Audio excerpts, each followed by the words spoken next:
So welcome to part 3 of our second plateau of Deleuze Modeste, where we will be making a big jump back in time from what is philosophy back into antique Greek times. So grab some CBD, let's get rolled up, and we're going to go back under the stars to the antique Greek Polis when everything seemed to be imminent in the world.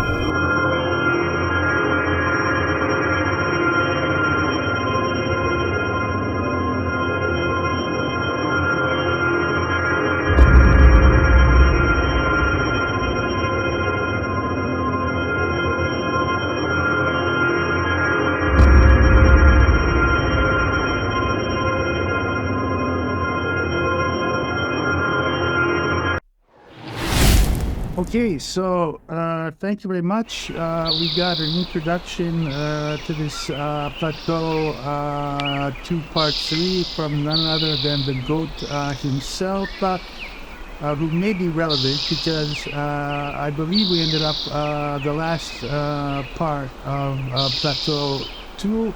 We had moved ahead in time to what is philosophy, and studied originally in the first part of the second plateau the conceptual persona, and in the second part we dedicated that to the concept because we made that leap in time so we could kind of, I called it a fold, but we could kind of continue on with this concept of multiplicity.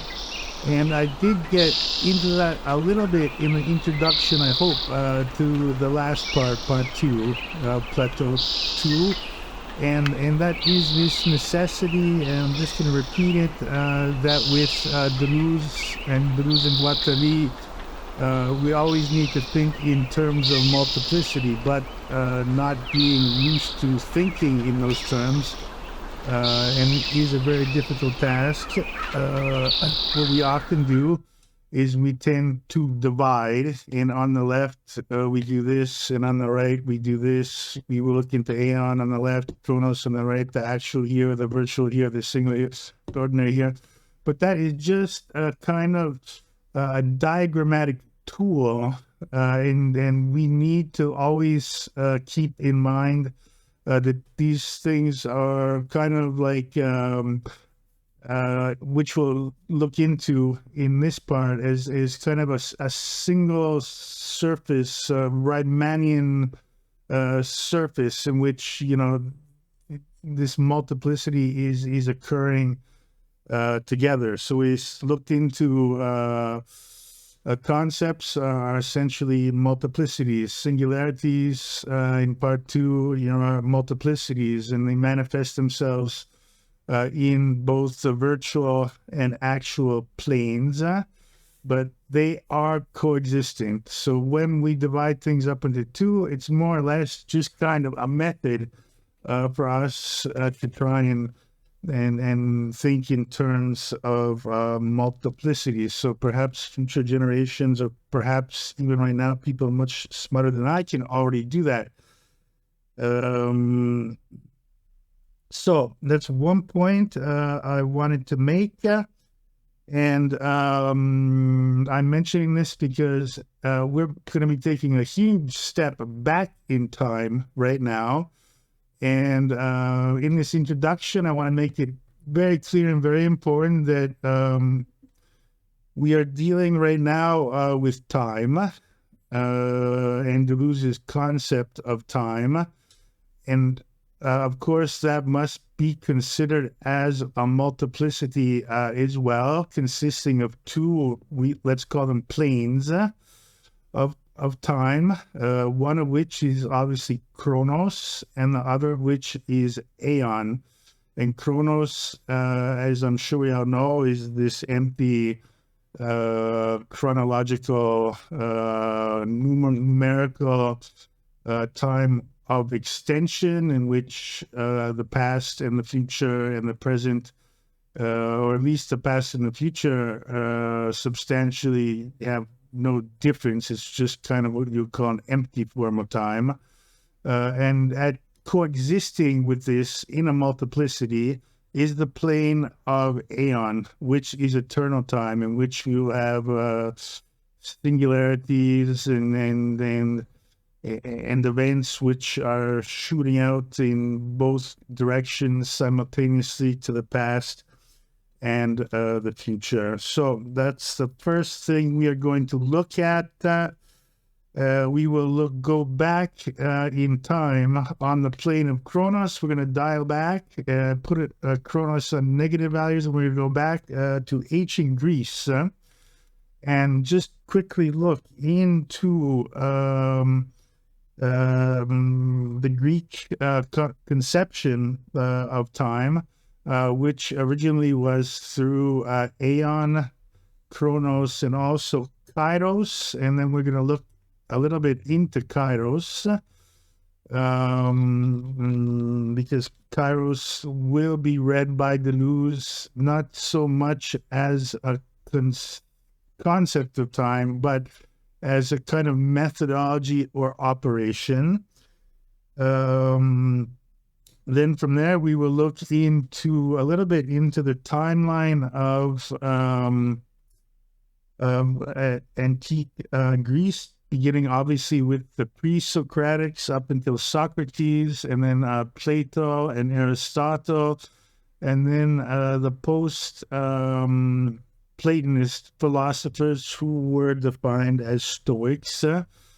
And this obviously all boils up in Deleuze's logic of sense, where Deleuze ultimately crystallizes this dual notion of time based on Stoicism. So we'll look into that as well. And I just wanted to mention one quick thing. We're going to talk about at the end something I find very, very, very interesting in Deleuze's analysis of pre-Socratic conceptions of time, or we can even say images of thought or presuppositions or even planes of immanence. The fact that Deleuze has this very spatialized reading of Greek philosophy and its various movements. And he's talking about kind of these spatial intuitions that philosophers have, which I think is also a very, very rich and interesting point to look upon. So, for example, Deleuze will famously define in the logic of sense the pre-Socratics of being about the depths, of Heraclitus' fire, of Thales' water. Everything for the pre-Socratics in Deleuze's reading has kind of this spatial, I'm calling it intuition, but this comes in difference and repetition. Deleuze calls it kind of a spatial presupposition.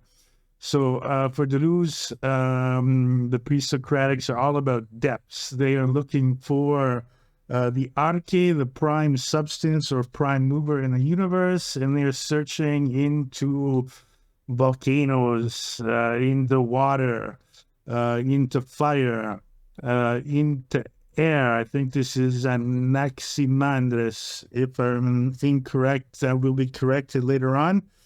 And when Socrates and the period of Socrates and Plato comes along, and so from the world of Socrates, in the world of Plato and Socrates, we're just going to put them together very quickly. What Deleuze discovers there is a specific preconceptual spatial intuition that these philosophers have, specifically Plato, but Socrates as well, in which we are no longer oriented towards the depths. So it's no longer movement down the z-axis, but Plato is doing an operation which preconceptually, spatially, presupposes an operation of height, meaning height, ascension, and conversion. So with Plato, we're in the cave.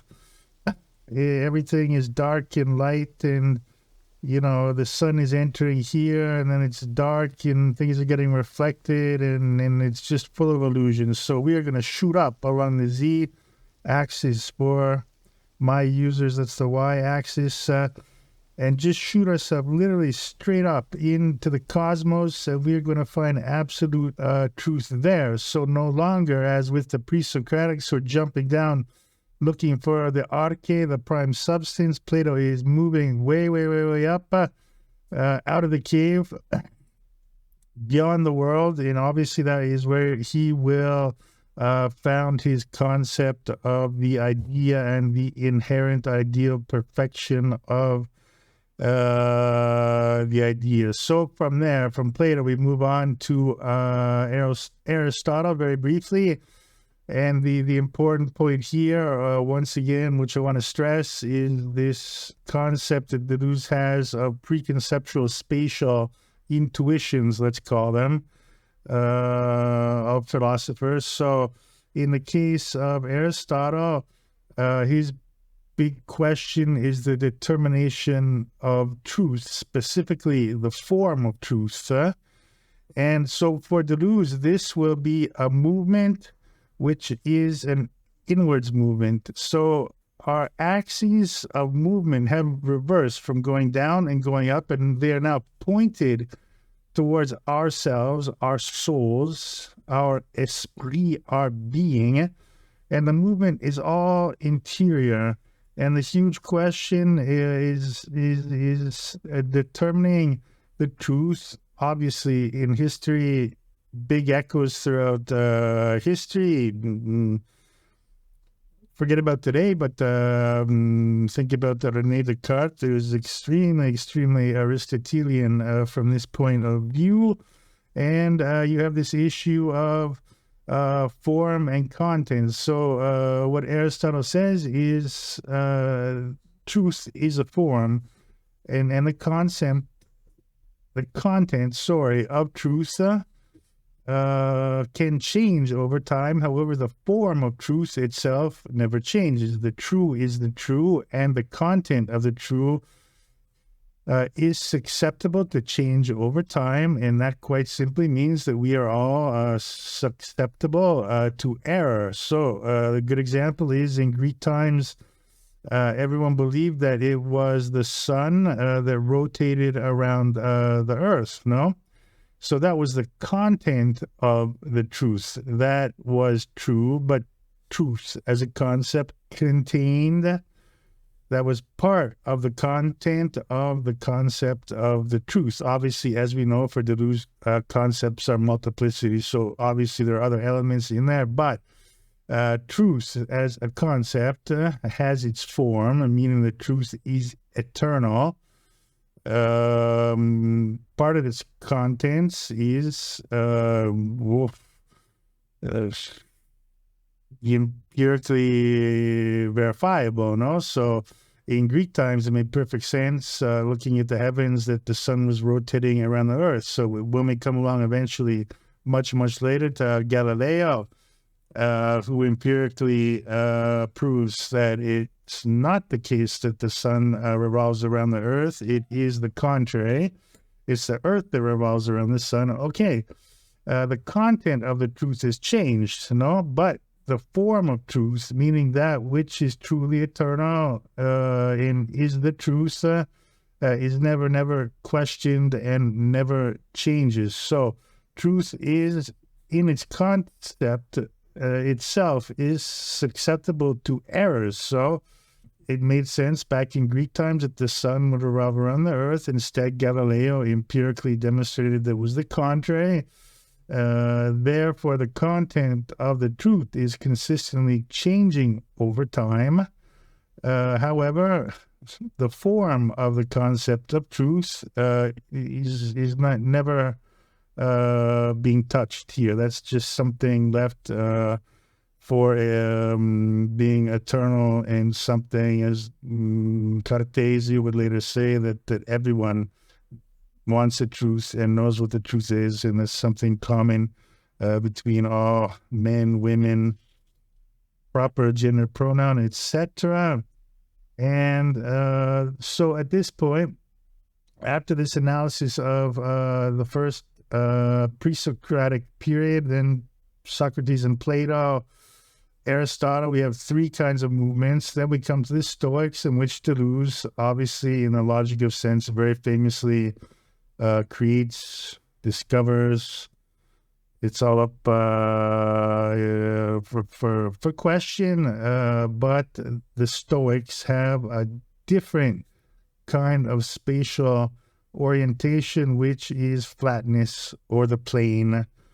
And this will later lead into Riemannian concepts of space, topology, obviously, etc., etc. But Deleuze discovers in the Stoics a different concept of spatial orientation, which is the plane and this dual-sided plane. On one side of the plane, we have Kronos, and then the other side of the plane, we have Aon in terms of time. And it's the flatness. It's no longer a question of depth moving up, but moving down, moving in. It's about extension on a flat plane. So that's kind of what we're going to look into right now. I will not hold this up any further.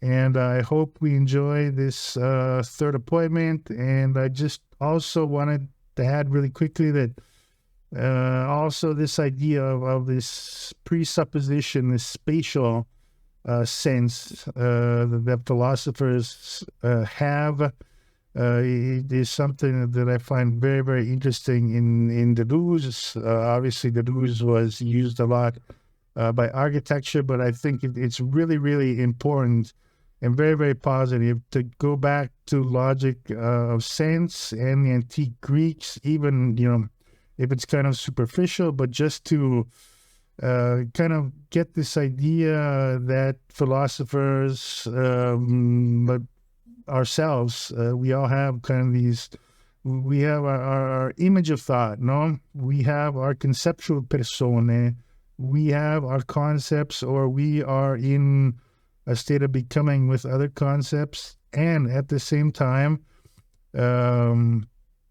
we also have our basic spatial presuppositions.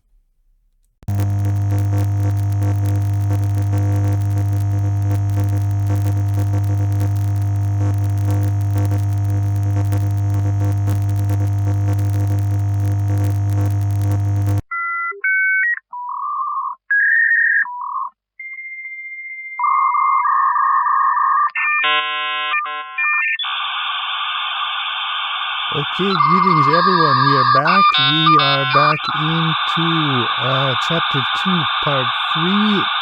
And very quickly, I believe in the introduction of part 2, chapter 2, towards the end of the introduction, I spoke about this idea of multiplicity and this desire, this need to think in terms of multiplicity, beginning with Bergson. However, at least I myself have a very difficult time of thinking in terms of multiplicity, and I believe that's kind of a very general case. So that was why when we got in to this Aion and Chronos, the idea is that these are two different concepts of time which coexist together as a multiplicity. However, often I myself have to draw out things or separate things in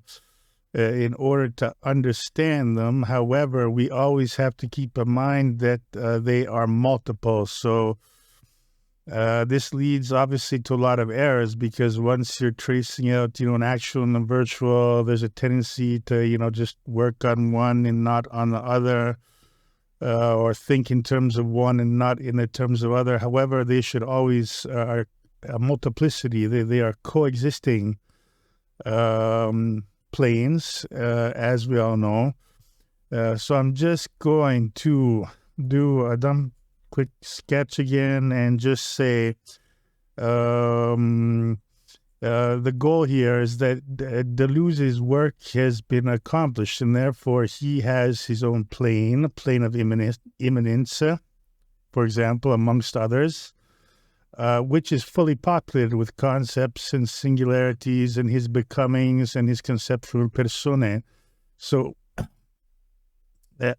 Deleuze and Guattari as well. So when we are reading Deleuze or Deleuze and Guattari, as we stated before, we are activating those planes, and therefore our planes, either of immanence or images of thought, preconceptual suppositions, or composition or reference, whatever, in our conceptual personae are activating and going into becoming with those planes. So one of the points was to look over multiplicity again, and just we split the diagrams, but everything is coexistent. It's all together. It's a multiplicity, and at the same time, our goal here is to as much as we can, because obviously it's impossible to have the entire oeuvre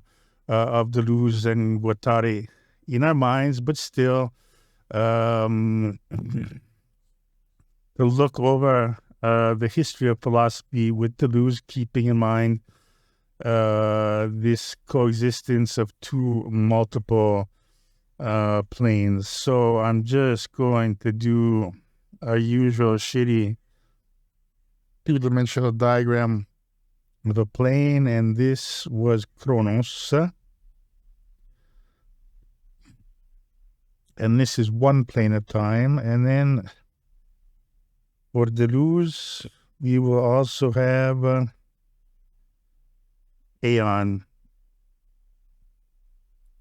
And these are two very different concepts of time which coexist together as a multiplicity. And we saw how becoming child or becomings occur on the plane of Aon, and how the plane of Kronos tends to be a plane of extension. Just as a quick silly note, I've always stated and will state again that I'm doing a two-dimensional drawing of a plane, which is very dumb because planes are obviously non-dimensional. Once they're populated, they can be multi-dimensional. But I have seen some other representations where they draw a sphere like this. And this might kind of make sense because as we saw in What is Philosophy, Deleuze is saying, often for Plato or for a Bergson, there's this idea of concepts being an issue of articulating or cutting. So we can also imagine kind of a giant sphere, and then that we kind of cut. That would be elliptical. That would be a cut, on this plane. But it still implies a two-dimensional. We're just involving two-dimensional and three-dimensional illustrations right here. But that might be another good way just to think of. Obviously, the sphere is just a representation kind of the infinite, but we can also think, that we're making cuts through this, and therefore we might, have a better idea of multiplicity using this illustration. Or then we have the famous cone of Henri Bergson, as that when we go back into the past, making cuts through time, and we have an event which is A, and then an event A prime, and an event which is A prime prime. And so this is also another illustration of multiplicity. So what we're going to do right here, starting off with this idea of Kronos and Aon, and we're obviously moving towards time. Bergson will probably make a quick pit stop with Kant, who is very, very important through Shakespeare and Hamlet for Deleuze's development of his concept of time, which will later be heavily involved, obviously, in the Bergson book, to some degree in difference and repetition. And then logic of sense is going to be the slightly more controversial one, and we'll get into that in just a minute. And on our lower right-hand side, we have, leaving Deleuze aside for a minute, we'll just take a quick deep dive back into Greece, Socratic Greece. We'll go into 300 to 200 before Christ, BC, in which the Greeks had three concepts of time. So in that picture on the lower right-hand corner, obviously we have Kronos, who appears to be taking a snack out of his son Zeus in this lovely painting. And then in the middle, we have Kairos.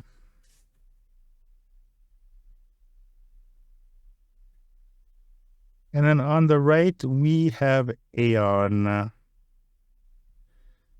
And we're just going to drop Deleuze for 1 minute and just take a look in a very generic way, these three concepts of time for the ancient Greeks. And obviously, there are a lot of presuppositions. We know what the Stoics that are there, are very few complete texts which still exist today. So, but I think it's safe to say that the Greeks did have these three concepts of time, and it will become interesting with Deleuze because obviously we have Kronos here, Aeon here, and our bud Kairos in the middle with the two scales is going to disappear from the picture in logic of sense. And so, here we have Kronos, and who to better present Kronos than Kronos himself, thanks to our DID AI technology. Kronos will now introduce himself and take a break from snacking on his child. Kronos, chronic time / Saturn quantitative, homogeneous, secular time. The modern age has entirely succumbed to the rule of chronic time. Chronic time is empty, passing meaninglessly, and without narrative arc. Chronic time is mere conventional measurement, a means of counting time so as to be able to use it as we see fit for our private economic or public political ends, as something to be spent. Time is money, or wasted. Time is a resource. Chronic time is laid out on a grid upon which unremarkable change can be plotted. It is time as materialistic physical science knows it, where the past is imagined to be no different ontologically from the present or the future. That is, there is no creativity, no teleology. Chronic time is utterly indifferent to what happens, a passive background rather than an active and interested participant. With Kronos, the temporal situation is indifferent to the subject. Chronic time is ruled by death anxiety.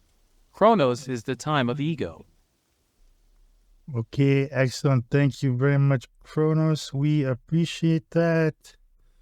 And so obviously I'm not going to get into this very much because this is, we all know this is time as a simple extension, as being simply numerical, and the past and the present moves to the present and moves towards the future. And this is all infinitely divisible by a grid of simple units, 0, 1, 2, 3.1, 0.001, 0.010, etc., etc., etc.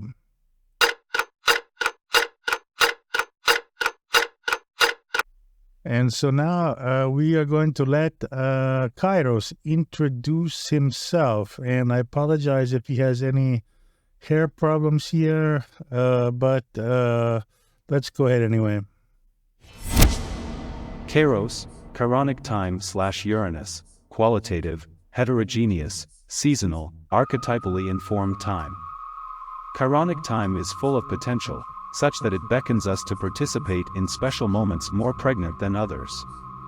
Kairos reveals to us that there are certain times when the order of things, the cosmos, the wood soul, is attempting to persuade we human souls to participate in the unfolding of events in a particular way, times when a certain mood descends as though from heaven to characterize earthly events.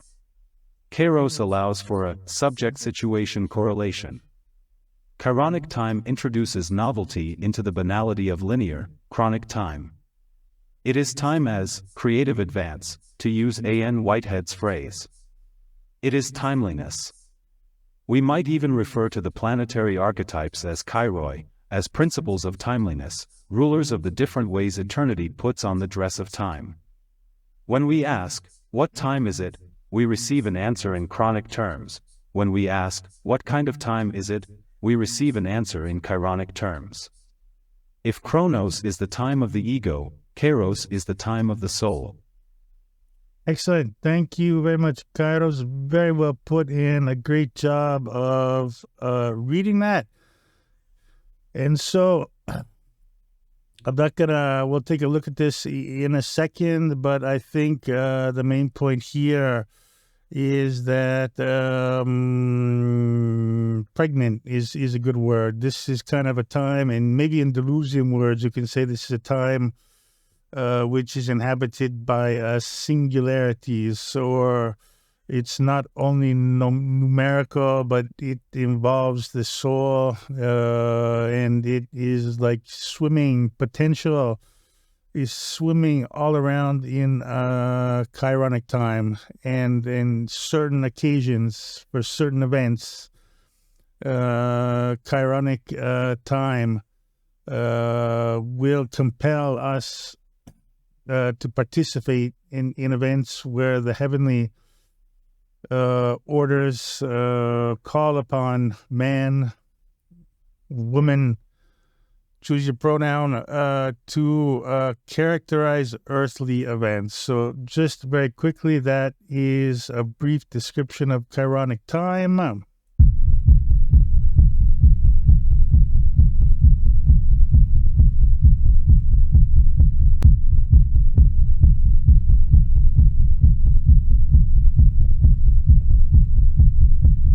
And now we will proceed to Aon. Just very briefly, in these drawings, you can see all three Kronos, Kairos, and Aon all have wings, obviously, because they are either gods or demigods. Kronos likes to eat children, but that's an obvious reference to time and generations, and pretty clear there. While Kairos has his wings, but he's got scales. So Kairos is kind of up there judging when these, we can call them pregnancies, latent within chironic time, are ready to be brought down from the heavens to the earth and cause man to act in special events. So 50 years pass, and then, we have to go attempt to conquer Troy, and then, 100 years pass, and then, this happens and that happens. And even in our much more mundane lives, we live just kind of banal, chronic time. But however, there are certain events in which, from this point of view, are indeed chironic, in which we're just sort of called upon to act, and then we get into events which are beyond the simple banal existence of our lives. And if we go into Aon, it's hard to see here, but he will present himself now. He's got a set of wings, then he's got like a huge, I'm assuming, a snake wrapping around him. which graphically is quite interesting. And let's call upon Aion to describe himself and his own concept of time. Aion, ionic time / Neptune, unbounded, sacred or eternal time. Aion is time as a moving image of eternity, as an eternal circle that, when we contemplate it, grants us eternal life. Aion is time as experienced by the archetypes themselves, rather than, as with Kairos time, when the archetypes spill out of eternity to participate in our more mundane experience. Ionic time is a sphere whose center is everywhere, and whose circumference is nowhere. Ionic time is our immeasurable movement of experiential intensification toward our unique but no less cosmic destiny. If Kronos is the time of the ego, and Kairos is the time of the soul, Aion is the time of the self. Excellent. Thank you, Aion. We appreciate all three. A big round of applause. And let's just look deeply into what you said.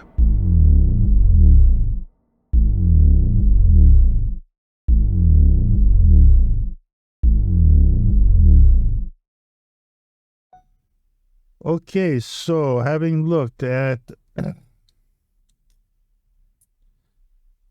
Kronos, Kairos, and Aon, and I'll just make a quick point. I mean, we're taking a big jump back into Greek concepts of time, but there are so many interpretations and so many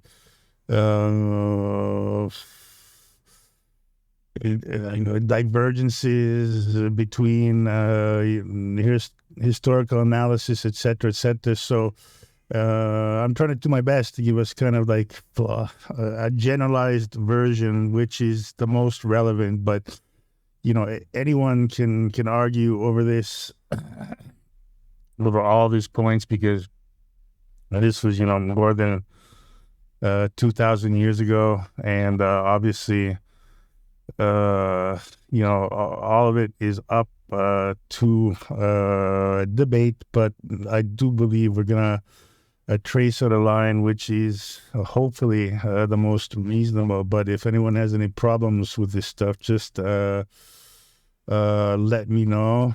And also, before we go on, I'm just very quickly keeping in mind that our goal here is to go back to Kant very quickly concerning time, and eventually Henri Bergson.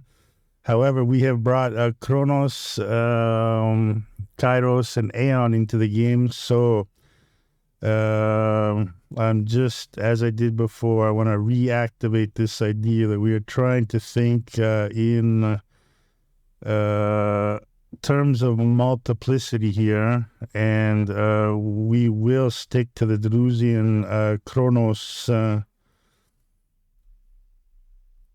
and Aon, and right now we're going to take a little bit of a look into the how that came about and why it's Kronos and Aon and not Kronos Kairos and Aon, which will be another issue of debate for a lot of critics. So hang on, I think. Oh, I'm off screen. Let's try and zoom out. Can we zoom out here? No, we can't. There we go. We zoomed out a little bit. Hopefully now you can see we have Kronos and Aon, who are two planes, two articulations. And I wanted to mention at this time, they're talking about Kronos, Kairos, and Aon. We're going to have to make a quick jump on the plane of Aon, I presume, where everything is not chronological. Or we're going to have to jump up to the logic of sense by Deleuze, where the logic of Deleuze, the logic of sense by Deleuze.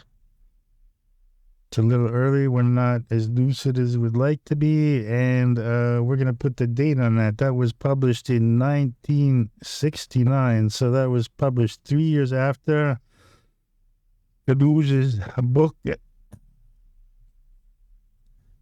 Bergsonianism, probably written incorrectly, but whatever, that's his book on Henri Bergson, and that is 1966. So we have a 3-year gap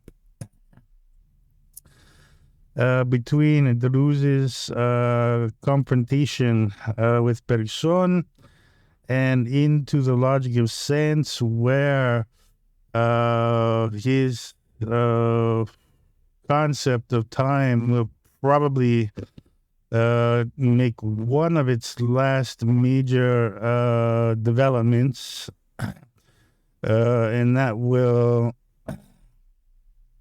in the cinema books,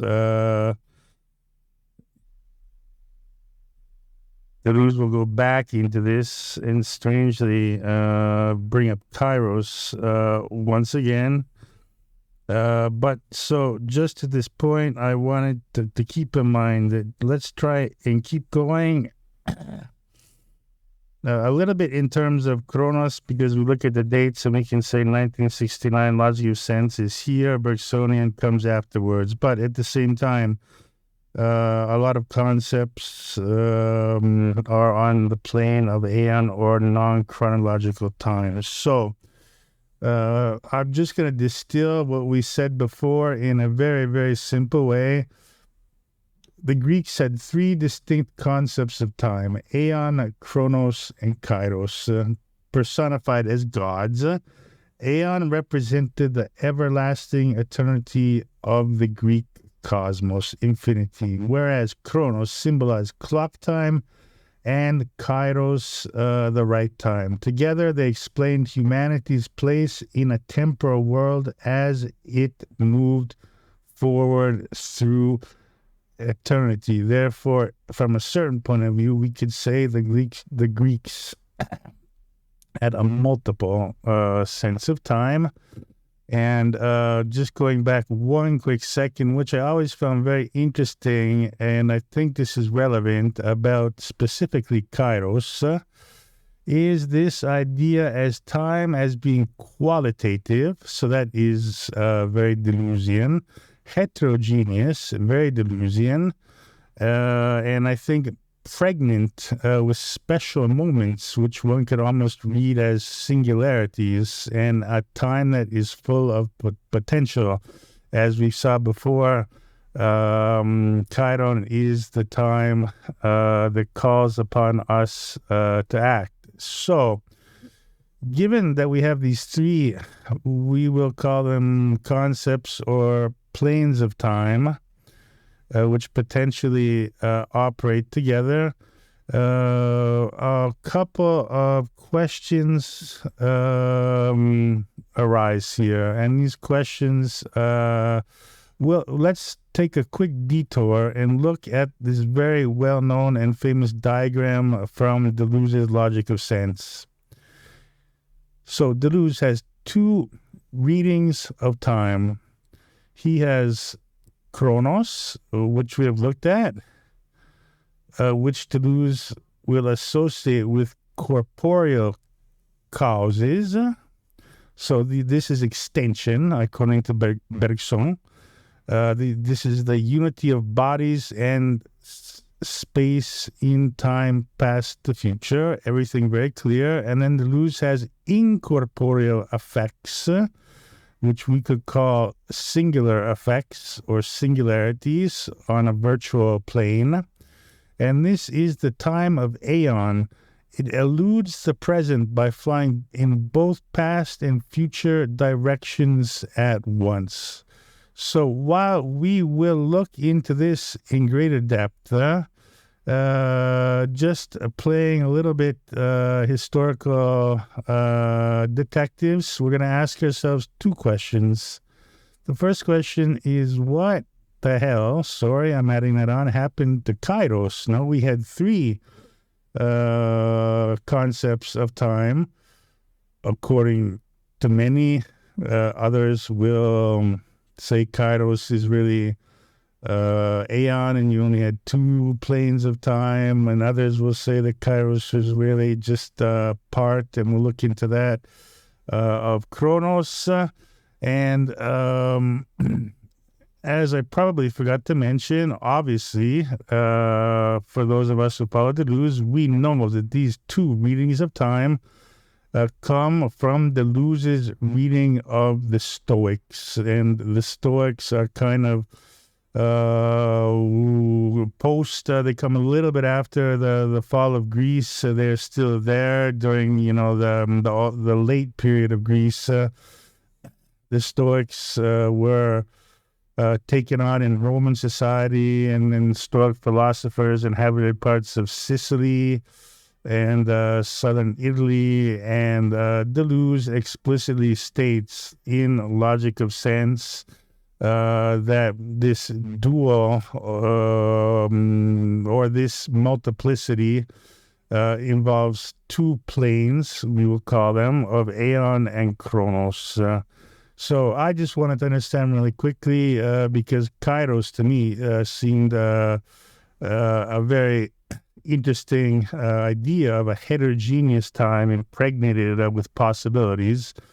And Deleuze will be critiqued on two fronts for this. He will be specifically critiqued for his readings of the Stoics, whom, according to his critics, are never explicitly state these notions. Let's call them notions right here.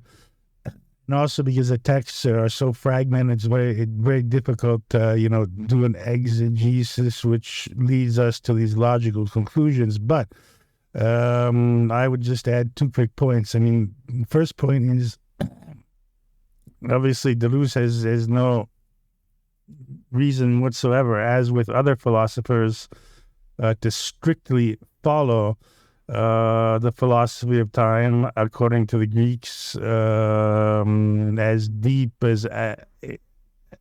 as his respect for Greek philosophy was. He has no reason to strictly follow what exactly. He has no reason to strictly repeat without discovering difference in Greek concepts of time. One, so that's also one reason why I believe he moved on to the Stoics in their conception of time.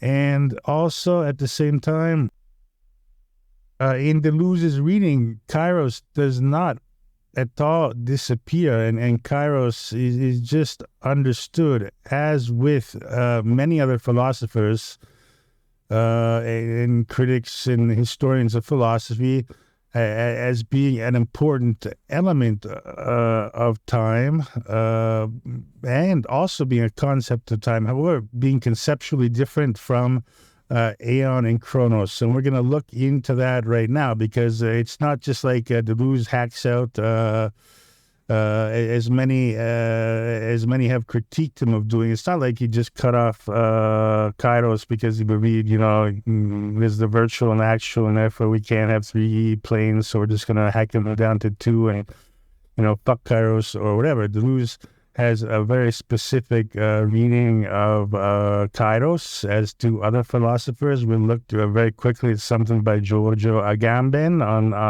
Kairos. And Kairos will pop up very heavily in the cinema books on Deleuze. So in the end, I do believe that also here, and we'll look into the Stoics pretty quickly after this, just to inform ourselves as much as possible, hopefully without getting carried away. But I think in the end, we'll discover that everything is very consistent and reasonable within the framework of Deleuze's thought. Okay, so now I've actually got my reading glasses on. I'm going to read you a passage from Difference and Repetition. And this is the only mention that Deleuze makes of our friend Kairos in Difference and Repetition, but I think it's very important, and I think we can understand a kind of role that Deleuze is trying to assign to our dear friend Kairos. So, and this is difference in repetition. So this is going to be kind of tough to send down, to chew on, but let's give it a shot. Where should I start? Vice addiction has two procedures which intervene both in the determination of the conditions of the problem and in the correlative genesis of cases of solution. These are, in the first case, the specification of adjunct fields, and in the second, the condensation of singularities. On one hand, in the progressive determination of the conditions, we must, in effect, discover the adjunctions which complete the initial field of the problem as such. In other words, the varieties of the multiplicity in all its dimensions, the fragments of ideal future or past events which, by the same token, render the problem solvable, and we must establish the modality in which these enclose or are connected with the initial field. On the other hand, we must condense all of the singularities, precipitate all the circumstances, points of fusion, congelation, or condensation in a sublime occasion, Kairos. So that's the one word, Kairos. That's the only time Kairos is mentioned in difference and repetition, which makes the solution explode like something abrupt, brutal, and revolutionary. Having an idea is this as well. It is as though every idea has two faces, which are like love and anger. Love in search for fragments, the progressive determination and linking of the ideal adjoint fields. Anger in the condensation of singularities. So this is Kairos. Apparently Kairos is associated with anger. We get angry and we condense the singularities, which we have progressively determined in our search for fragments.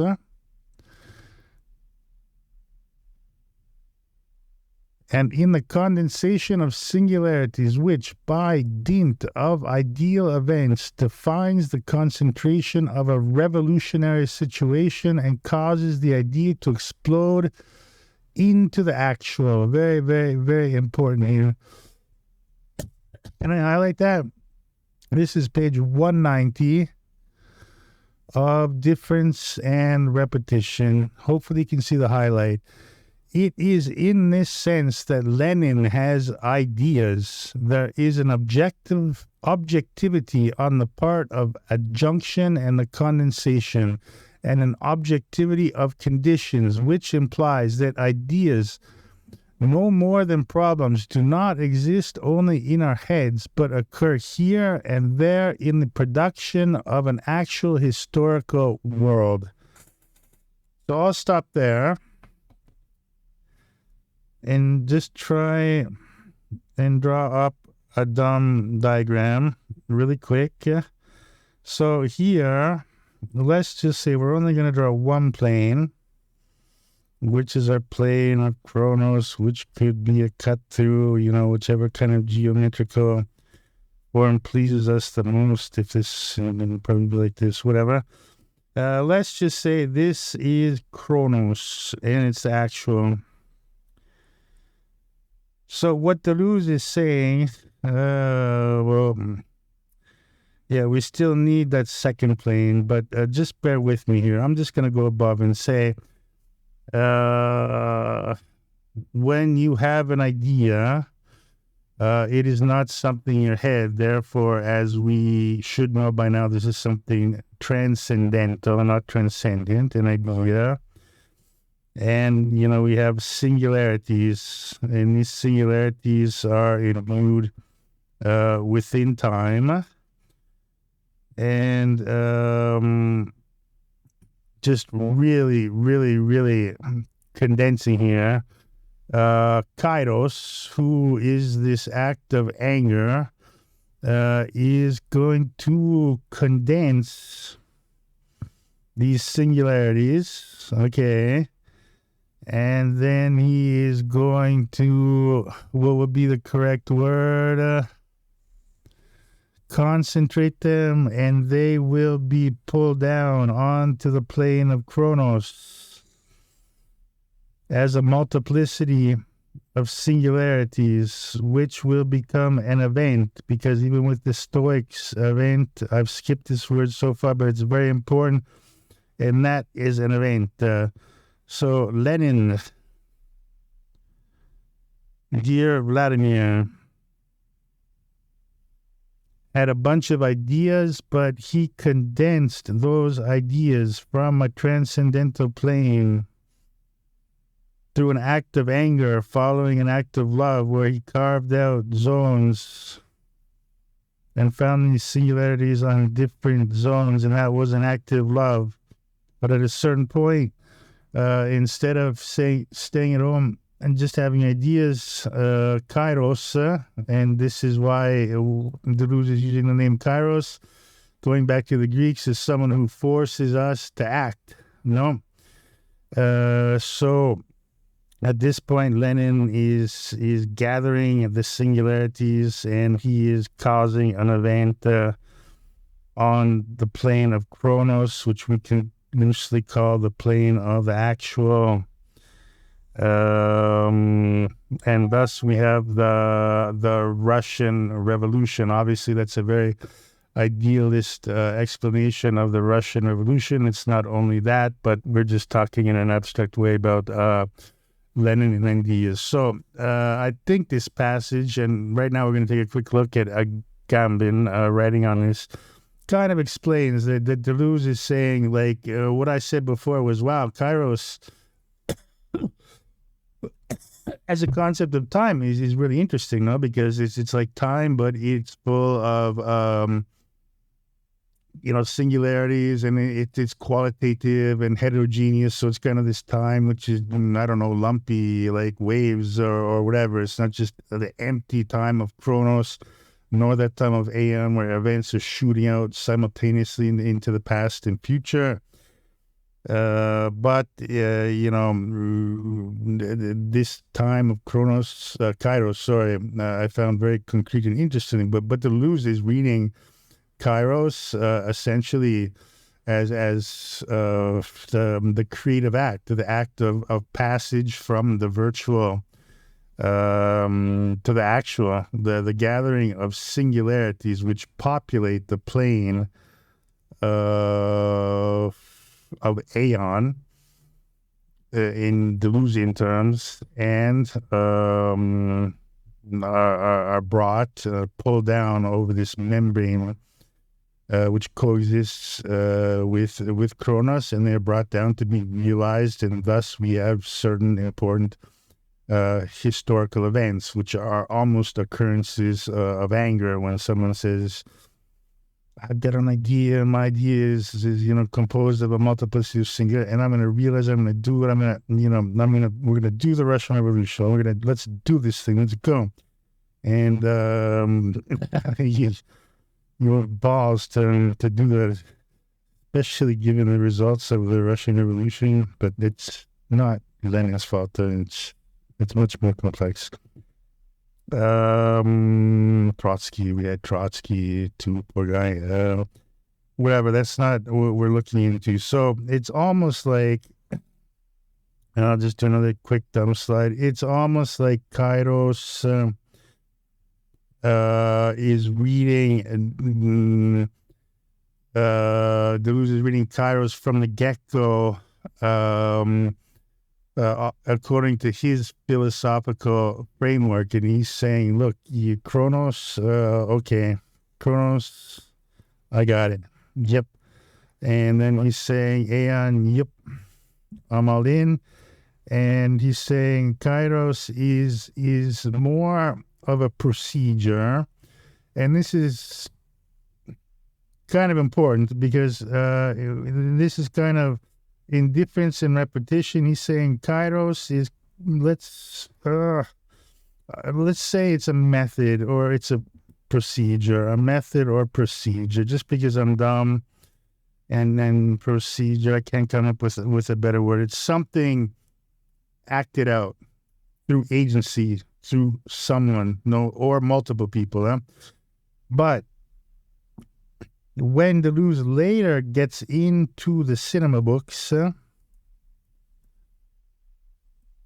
Deleuze will come back full-time to Kairos, and he will talk about Kairos actually not being subjective at all, but being something inhuman and something exterior to the human subject. But that is the cinema books, unless on the plane of Aon, we bump into some singularities here and there, which will pull us through time back on Kronos to here or there.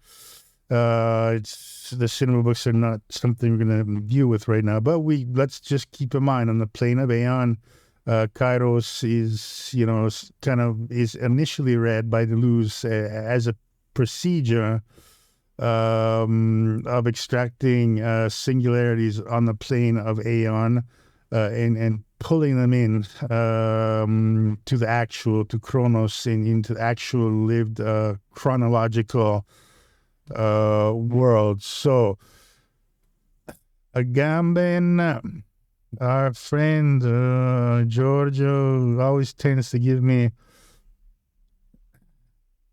a lot of headaches when I read them, but that's more my fault than his. We have here in Deleuze's difference and repetition, thought, time itself unfolds. That is, apparently ceases to be a circle, instead of things unfolding within it, following the oversimple circular figure. So, once we get into Kant, we will look into this circular nature of repetition, and Nietzsche, and then Kant and Hamlet, and then the famous fracture in time. But anyway, getting back to our point. But there is also a third modality of time, that of Kairos, the now time, as we've seen before in Giorgio Agamben's reading of Paul's Epistles. I believe that should be Paul's. Paul's Epistles. Kronos and Kairos are usually opposed, Agamben notes, and that's what we looked at before. We had three planes or concepts of time in ancient Greek culture: Kronos, Kairos, and Aon. Agamben is saying they are usually opposed, but it is their relationship that is most extraordinary. The Kronos is where we have the Kairos, and the Kairos is where we have a little Kronos, time that is left. The two concepts of time are therefore interlocked, and this is why we can't simply take Kairos as just an occasion, chance, or an opportune time, as it is often explicated. As Agamben beautifully puts it, what we get when we grasp a Kairos is not another time, but only a contracted and abridged Kronos. The precious pearl in the ring of chance is only a small porzione, thank you very much, of Kronos, a time which is left. So, the important point here is that Agamben, I'm sure, is differing from Deleuze, but Agamben, is doing what Deleuze did, and basically said, look, Kairos has a different role, and we've looked into the role for Deleuze, and Agamben is saying, yes, Kairos is a concept, but it is a concept kind of subsumed within Kronos itself, and he's saying essentially, it's just not a random occasion. The Russian Revolution doesn't happen randomly. It's not an opportune time. It's just it is within Kronos, which we presume to be infinite chronological time. It is a concept within the concept of Kronos, but it is kind of like Kronos itself coexisting in a contracted state, a time which is left. And a time which is left means the time when one is forced to act, essentially. It's a small Kronos. I'm 50 years old. If I want to go do skydiving, I don't have too much time left. I have my Kronos is contracting into my Kairos, and I'm saying, look, there's no time left. It has to be done. The same goes for Lenin, according to Agamben, obviously, that, this is not just something like pure throwing of the dice and pure chance and, this is the right moment. No, Lenin is saying, the aristocracy is on its deathbed and the Bolsheviks are moving here and we don't have much time left. And Agamben is saying that is still Kronos, no? But it's a form of Kronos coexisting with Kronos, which is contracted and saying the time to act is now because we do not have much time left to pull this off. Otherwise, the possibility, the chance is not going to be there anymore. So, like I said, Agamben, for me, is kind of a strange dude. He does give me a lot of headaches, and I'm just using him as an example here because I just did want to quickly explain,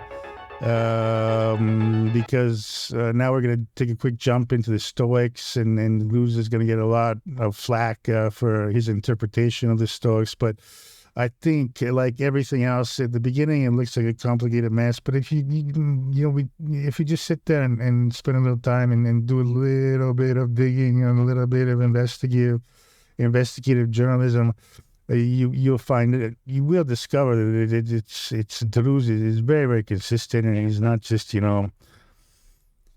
inventing things, et cetera, et cetera. So hopefully we have a good idea of why for Deleuze time will be defined in terms of let's go back. Aion, which we could describe as the virtual, and these are incorporeal effects. And Aion constantly eludes the present by flying in both past and future directions at once. So keep in mind that we've looked into singularities and concepts, and they are avoiding the present moment and spreading out into the future and past. We'll look into that. But however, in coexistence, our multiplicity are two planes at the same time. Corporeal causes is Kronos, and that is the present unity of bodies and space and time. So we will have corporeal causes and incorporeal effects, and we'll look into this very quickly. What's important to keep in mind is the concept that Deleuze will present of quasi-causes, meaning that what happens on one plane does not instantly happen on the other plane. This should be pretty logical. It's like cause and effect. If something happens in Kronos, it's not like instantly the same thing happens. They are parallel, but they're not. Cause and effect is not in this same state of parallelism. However, at the same time, it does exist. So, but these are what are called quasi causes and quasi effects. We could also state. So that's something we're going to be looking into next. Okay, so with that rather cinematographic brief video, we are going back in time on the plane of Kronos. We're dialing back time numerically, going back to early Greece. And before we go along, I'm just going to repeat the dates. I do know I showed this to you before, but for me, it's really confusing. So I always just have to say, I'm going to write, our starting point is probably going to be Socrates, and that is 470 BC. That is apparently the birth of Socrates. And our beloved Socrates will, we assume, perish in 399, lived a long and great life. And then I'm just going to add Plato. Plato is in 428. So Plato is born while Socrates is still alive, and Plato will pass away reportedly in 348 BC. So this is going to be our starting point. We're not going to get into Aristotle and for a certain number of reasons, but right now we're going to look into the Stoics, and it's going to be a little bit messy at the beginning because we have to figure out this whole movement of Stoicism in relation to Greek philosophy. In that video, you can see the Stoa. So Stoicism comes from the word Stoa, and the Stoa is literally the space outside of the temple before entering the temple. So you go up the steps and you're on the Stoa, and you have those big doors when you can go into the temple, but the Stoa was typically decorated with paintings. And the Stoics were known for essentially hanging out and spending their nights on the Stoa itself without entering the temple, which is interesting. Philosophia, the wisdom, is inside the temple. And philos, we are close, we are friends of philosophy, but we discuss things as friends on the Stoa, on the outside of the temple, because on the inside, you have deities and all kinds of stuff going on. So that's where Stoicism comes from. And right now, we're going to take a brief look into the history of Stoicism. And we have none other than this super cool CGI Marcus Aurelius, who was a Roman emperor.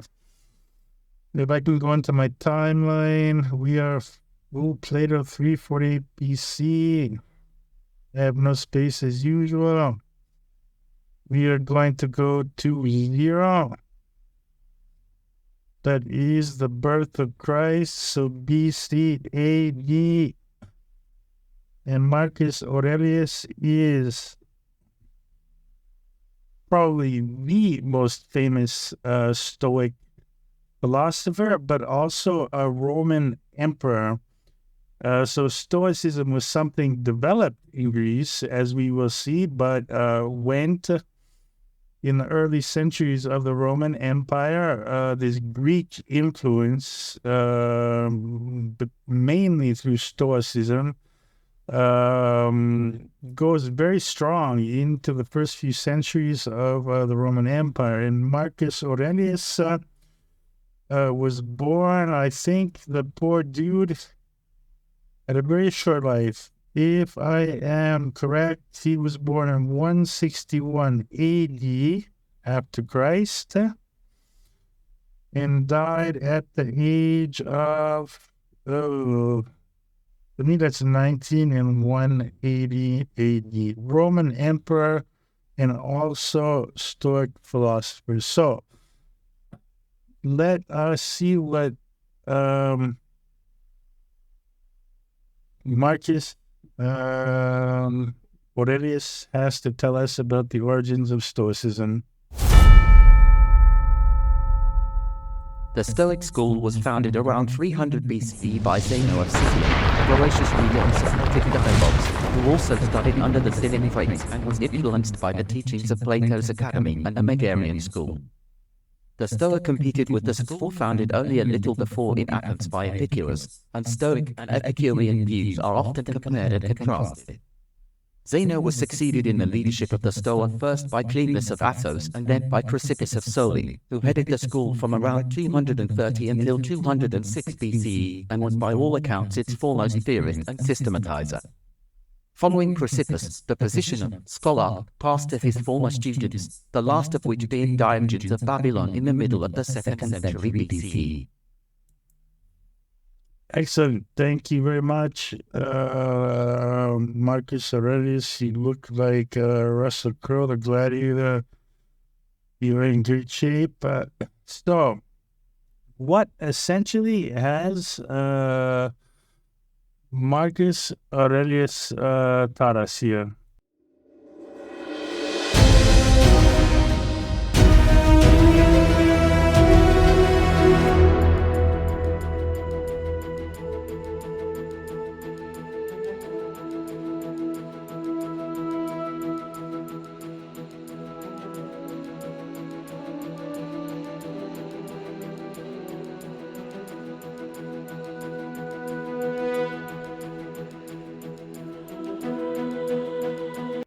So, Marcus has told us that the Stoic school was founded around 300 BC. So, let's take a look. Plato dies in 348. Hang on, let's get back into colors. I miss colors. I love colors. So, Plato's going to be yellow. Plato dies in 348. And that is beloved Platonic Plato. And we're going to go to red for Socrates. Socrates dies in 399. So we'll go to another color here, which will be blue. So a little bit later, Zeno comes along. And Zeno is born in 300 BC. This is right here. I don't have his particular date of death, but we can look into that really quickly. If Google will be friendly and not getting some weird, Xeno Dragon Ball. There you go. Means I expected Xeno of Scythium. Oh my God, a Phoenician colony of, so they say 334. So, of course, these dates depend on whichever your source. Zeno is 334 after the death of Plato. However, and he was from Citium, which I believe is the island of Cyprus, but he is the founder of Stoicism. And there will be all kinds of very important branchings in Stoicism, and I will not have the space. If I go to orange, we have to go back actually to 341. Watch this orange line right here. That is 341 to 270, who was Epicurus. Epicurus, who actually,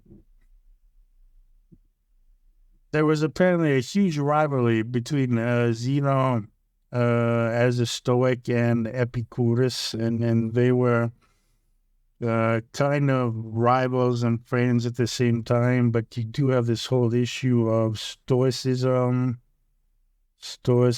versus Epicurism. And then on, if you go later on, we have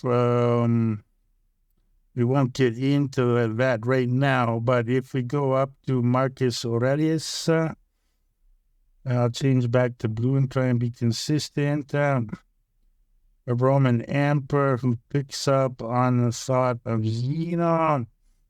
And in these years, you have Theseus, who was 99 to 55 BC. So before Marcus Aurelius, I'm just gonna, how many colors? Let's go green. So here we have green, we have blue,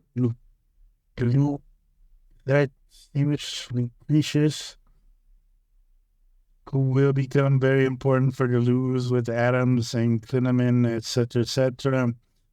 And then in the meantime, 2 BC, 2nd century BC, we will have a third phase. I shouldn't use green, I'll just take black. And then we will have a third phase of Stoicism, and that will be, we will have Cleanthes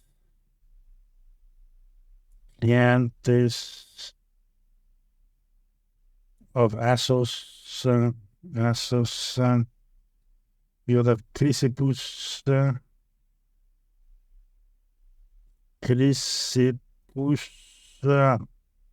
and we will have Diogenes of Babylon. Diogenes is actually in the 2nd century BC, somewhere around here. Whatever. The point is, we're trying to make is, I'll try and do a more consistent timeline. The next part here, but obviously the point here is that Stoicism is something that is evolving out of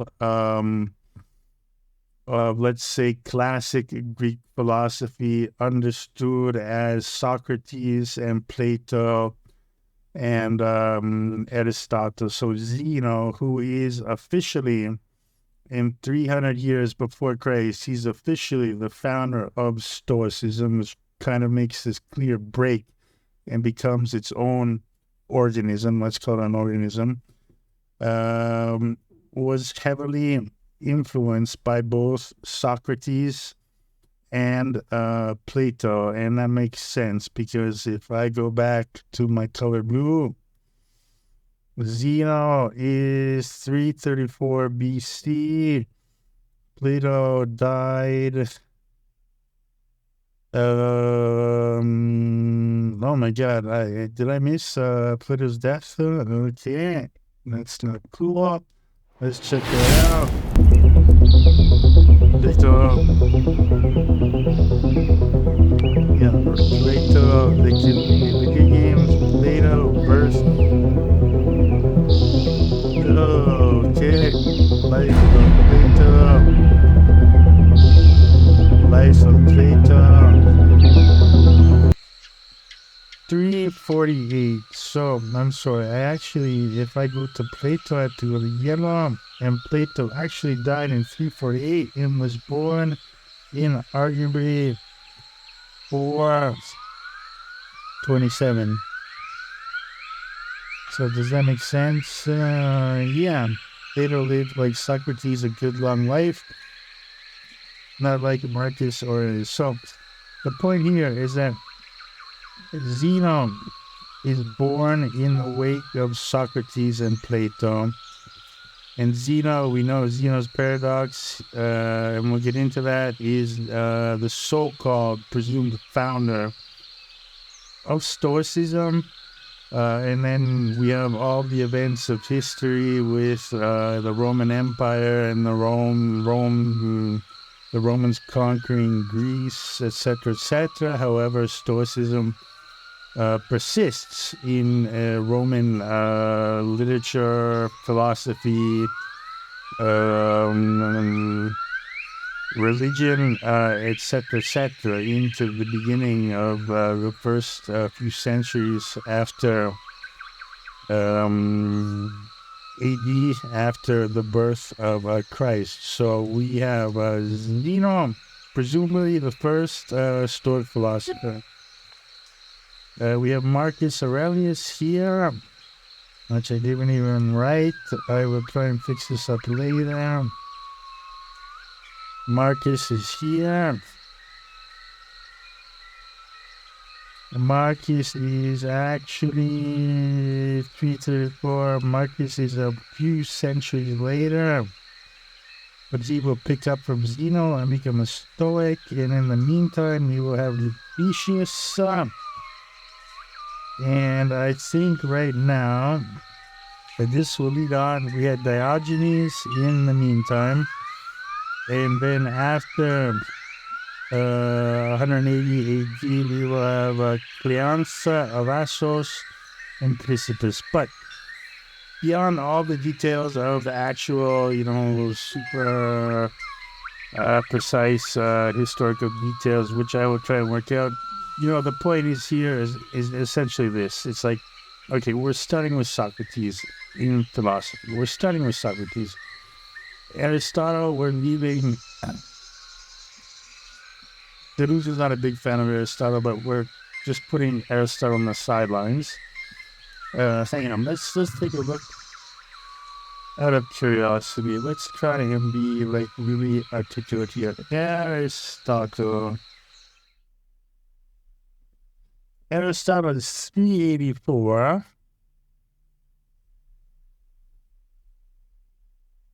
Born to 322. So 384 means he was born between 427 for Plato must be completely wrong. No, 470 BC. It's my fault. Socrates is born in 470. Aristotle is born in 384. And let's write that over here. Plato is born in 427. Aristotle is born in 384. So that means Aristotle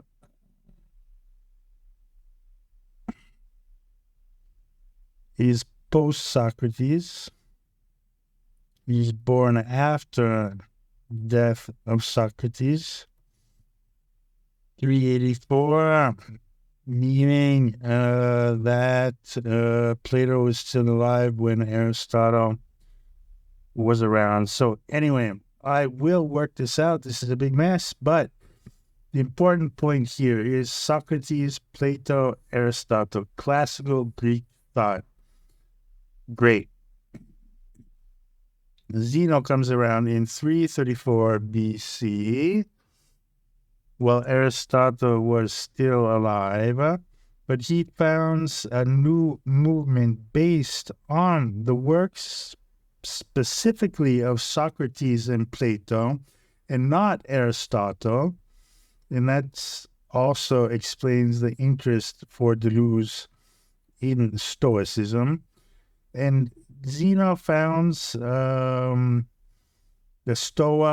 Stoicism, which in the meantime will have various people. We will have Epicurus, 341 BC, who was around when Zeno was around, and they were kind of rivals. And Deleuze will also talk about Epicurus. At the same time, I have Cleanthes of Assos, Chrysippus of Soli, Diogenes of Babylon, a bunch of people that are joining the Stoic movement following Zeno, who founded it. And then we come to Marcus Aurelius, who Deleuze directly cites in A Logic of Sense. It's one of his very few concrete historical references in The Logic of Sense. And this is 1969, if my short memory is still working. So at this point, we're just going to finish up with the history of this thing, and then I'll clean up this whole timeline and try and make it a little bit more understandable. But I think, I hope I got kind of the point across. This is Lucretius, who's going to explain, just close up the issue on the history of Stoicism. Lucretius, let's go. Stoicism became particularly fashionable in the Roman period. Although never identifying as a Stoic himself, Cicero, who studied philosophy in Athens and endeavored to popularize it at Rome, engaged extensively with Stoic theory in his philosophical works and modeled his On Proper Functions, De Officiis, on Panaetius's treatise of the same name. During the imperial era, several prominent public figures were associated with the Stoic school. Appointed to the court of Emperor Augustus in the late 1st century BCE was the Stoic philosopher Arrius Didymus, and a generation later Seneca served as advisor to Nero. Epictetus, a former slave, was expelled from Rome by Domitian along with other philosophers in 93 CE, and his works, recorded by his student Arian, heavily influenced Marcus Aurelius, Roman emperor from 161-180 CE. Also active in the 2nd century CE was the Stoic philosopher Hierocles, whose detailed treatise on psychology and ethical theory, The Elements of Ethics, is partially extant. See Ramelli 2009. Over this remarkable span of time during which the Stoic school operated in some form or another, evolutions in views and shifts in focus unsurprisingly took place. The nature and extent of these intra-school developments and disagreements, some of which we will consider below, remains the subject of ongoing scholarly debate. Stoicism became Okay, sorry about that, Luke. Thank you very much, Lucretius. I would like to note that in creating these videos, I did have copyright problems with Precipice of Soli and Diogenes of Babylon. So, for whatever strange reason, Precipice of Soli and Diogenes of Babylon are copyright protected, and therefore we cannot do these dumb AI videos with them. But, however, Lucretius and Marcus Aurelius are open game.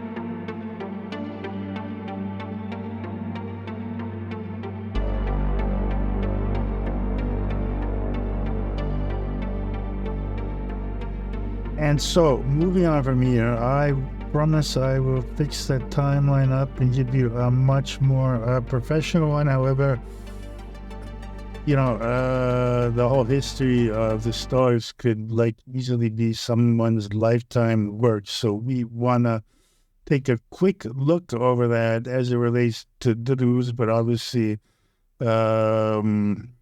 we don't want to go too deep into these kinds of things, but I will get to that timeline. So moving on, if we look at the slide on the top left, this is an excellent article which I will cite. We have to understand how strange it is. I draw upon Gilles Deleuze's taxonomy of ancient philosophical orientations. There are pre-Socratics, thinkers of depth, the Platonists, thinkers of height, and Stoics, thinkers of surface. To this we add the Aristotelians, thinkers of inwardness. First, the pre-Socratics, beginning with the legendary death of Empedocles. According to Diogenes Laertius, Empedocles set out on his way to Etna. This is Mount Etna in Sicily, still an active volcano. When he had reached it, he plunged into the fiery craters and disappeared, his intention being to confirm the report that he had become a god. So I don't know how much wine he drank before that, probably a lot. But also Empedocles will be an important reference to Deleuze, so I will try and throw that into our timeline. Putting his metaphysics into practice, Empedocles jumped into the volcano, aiming to sink his body back into the primordial elements of nature from which it was birthed. Deleuze characterizes other pre-Socratics as equally thinkers of depth. So we're going pre-Socrates here on my timeline. I started with Socrates, but now I have to revise it, and we are going to go full pre-Socratic in order to understand Deleuze's concept of the history of Greek philosophy. Deleuze characterizes other pre-Socratics as equally thinkers of depths, with the difference being the elements selected as the deepest of the depths. Thales is waters, Anaximenes is air, Heraclitus is fire, etc. This metaphysical orientation is a turning below to the darkest matter, which is what I call pre-Socratic subversion. Platonism moves in the opposite direction, up towards the heights. In the Republic, Deleuze sees the philosopher is a being of ascents, of escaping the cave and climbing towards the light. So the famous Platonic cave. Even after escaping the cave, the Platonist ascends higher still, up the divided line, into the clouds or even above. Way up there, Plato locates the truly true beings, and this, once again, is transcendence, the so-called forms. Like the sun, situated in the apex of the world, the form of the good establishes a vertical ontological order and upright intelligibility. Socratic dialectics is an education on how to ascend the heights, to follow the flight of ideas. I call this Platonic conversion. Moving forward, though Deleuze skips Aristotle, I see in him a variation on Platonic verticality. With important caveats, Aristotelianism is generally oriented upward along a vertical chain of being. For Aristotle, everything and every way of being depends on a primary substance, which orients Aristotle towards the insides of things.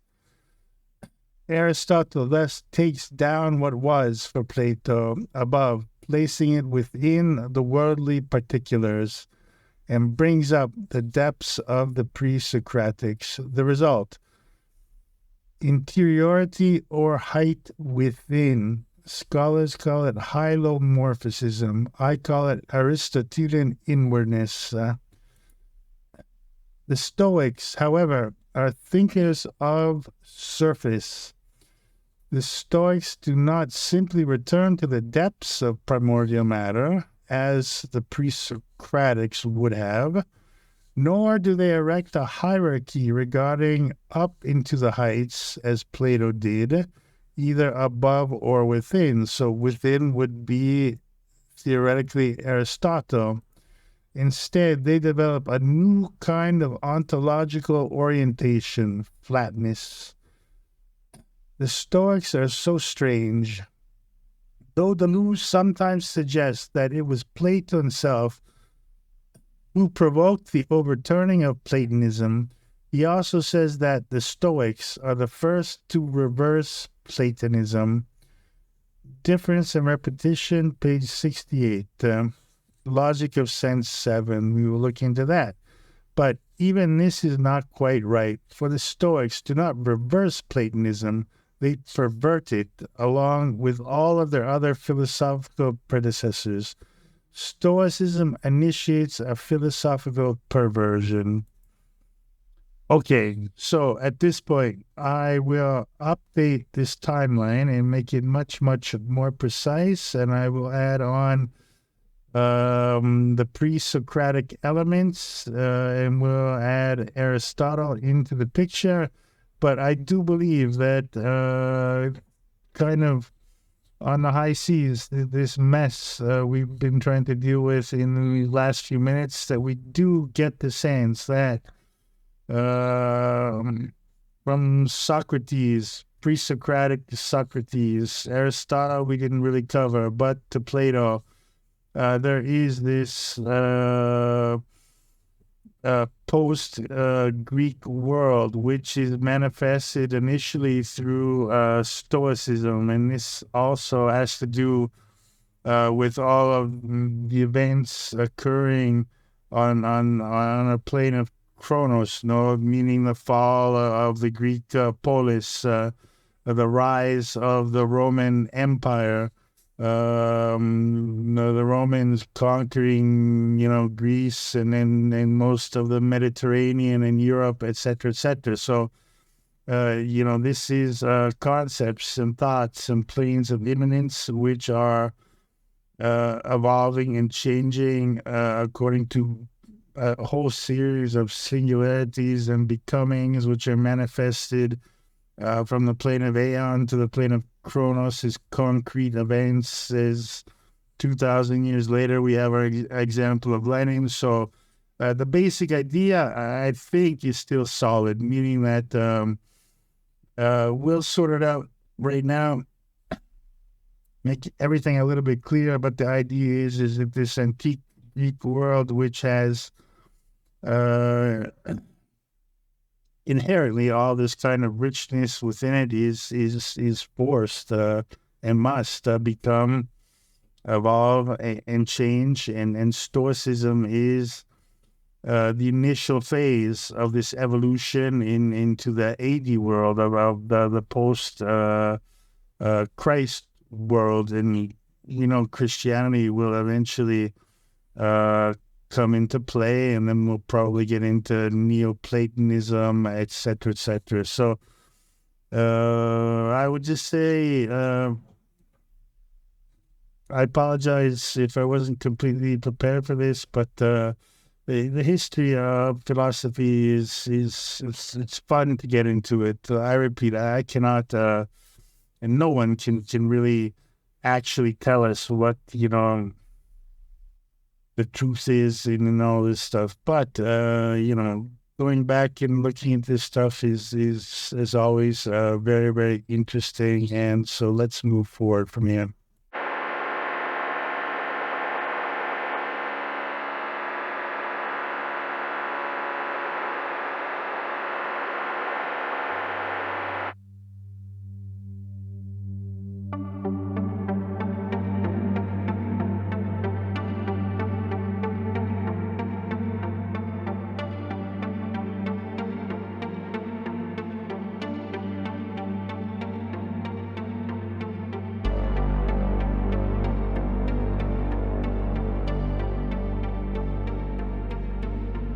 So we do have a timeline. Surprise, surprise. I stopped my babbling and threw everything down in a concrete way in Photoshop. And I do hope that if you look at the upper left-hand slide on YouTube in high resolution, that timeline should make sense. However, it does confirm the kind of linearity in the progression from obviously the linearity between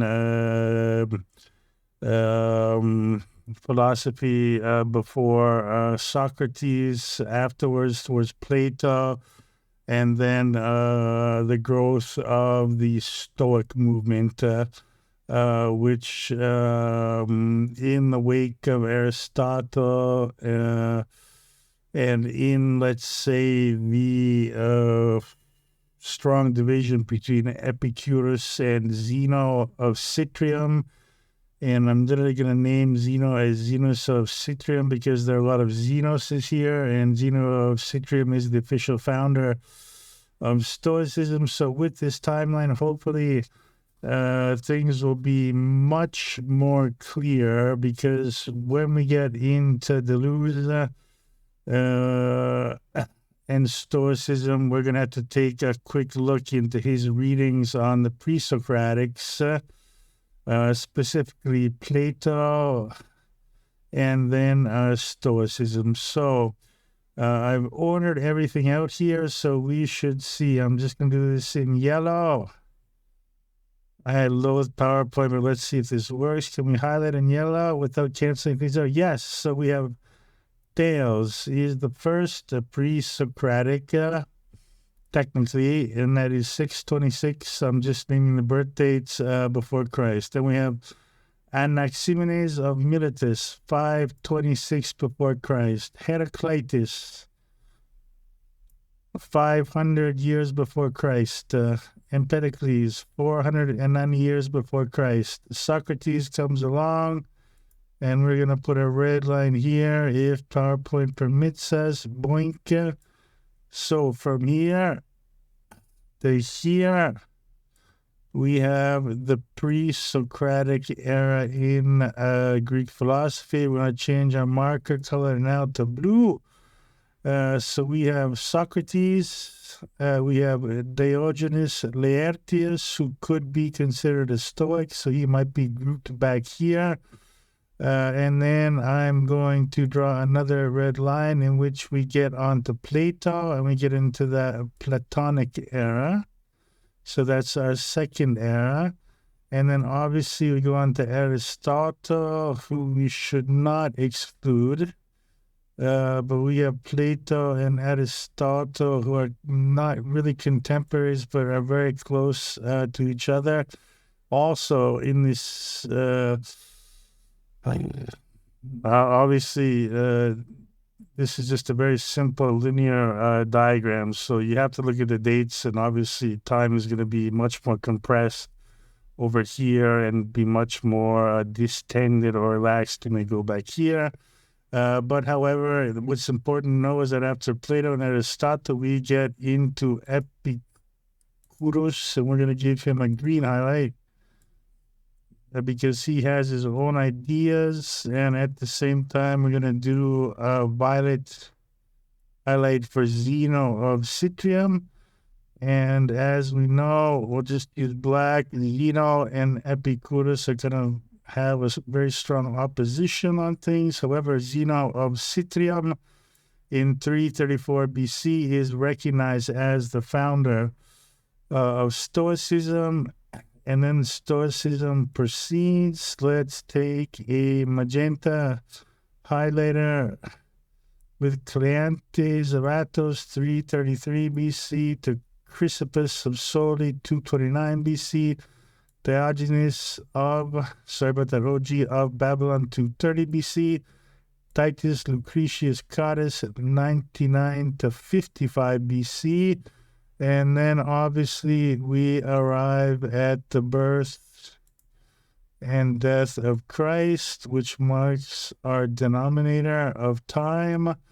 And then Marcus Aurelius, as mentioned directly by Deleuze in The Logic of Sense, is a Roman emperor, which we've already met, and he will be 160 to 180 after Christ. So hopefully we have these dates worked out, and therefore we can take a quick step into Deleuze's readings of... and I'm not even sure if I can write in PowerPoint orange. This is the pre-Socratic period. I can't do it with the mouse. This is the Socratic period. Plato. We're in post-Platonic period. And then from here, we are into, and also here, the whole second row is Stoicism, which will obviously be highly, highly varied amongst itself, obviously.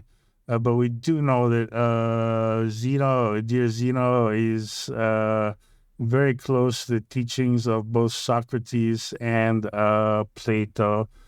And I imagine also Aristotle. If Aristotle seems to be the odd man out here, we want to give him some love too, obviously, because he's also Aristotle's concept of the concept is fundamental, and Deleuze has dealt with this numerous times. So let's give a little love to Aristotle and just take a quick jump from here into looking at Deleuze's reading of these different phases of Greek philosophy, running in, obviously, into the early Roman Empire. So based on a timeline, we're going to take a quick look into three really quick slides just to get into the kind of mood and what's going on here, and then we will look into more depth on Deleuze in relation to this timeline. So starting off here on the upper left-hand side, if you look at the slides, we're starting obviously from a timeline up here. We have, in the logic of sense, Deleuze is concerned with giving an account of meaning or sense as a non-existent entity. Here he utilizes the ancient Stoic theory of incorporeals.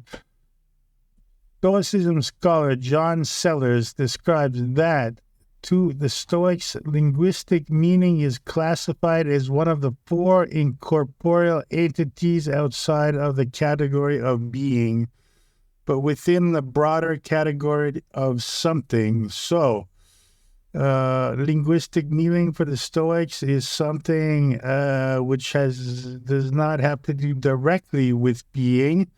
However, it is in the category of being something. Very good. And Deleuze also delves deeper into Stoic ontology, addressing the Stoic idea of time as a dual theory comprised of Aion and Chronos. So we're back to Aion and Chronos, which we shall explore in a later article, and the Stoic image of the philosopher. On to the next one. The Stoic reversal of Platonism involves switching the ontological order of priority between ideas and matter. So, and we looked at this in pretty good detail in all of our chapters and parts of chapters up until this point. For Plato, ideas have ontological priority, while the world of appearances is merely in a state of becoming. So that's also an interesting definition. Yes, everything in the world is striving to become a perfect entity, which is a transcendent idea. So yes, a tree is in a state of becoming, trying to become perfect, but it cannot and never will be. So the world is a degradation of the transcendent plane of ideas, which is beyond this world, and everything is in a state of becoming, striving to become as perfect as it can be, but in this world will never reach that point of perfection. The contents of ideas are reduced to mere incorporeal effects in the form of what the Stoics call lecta, or sayables, while universal concepts are dismissed as not even this, being figments of imagination on a par with dreams and hallucinations. So, the contents of ideas are reduced to mere incorporeal effects in the form of what the Stoics called lecta.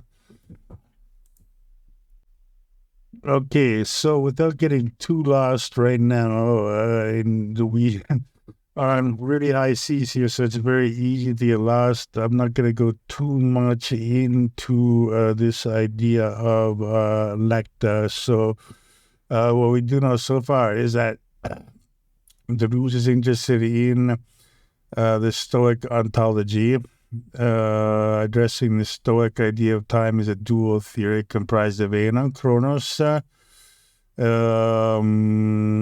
What we do know is that for Deleuze, considers the Stoics to undertake, to be the first people that undertake kind of, let's call it a project of reversing Platonism.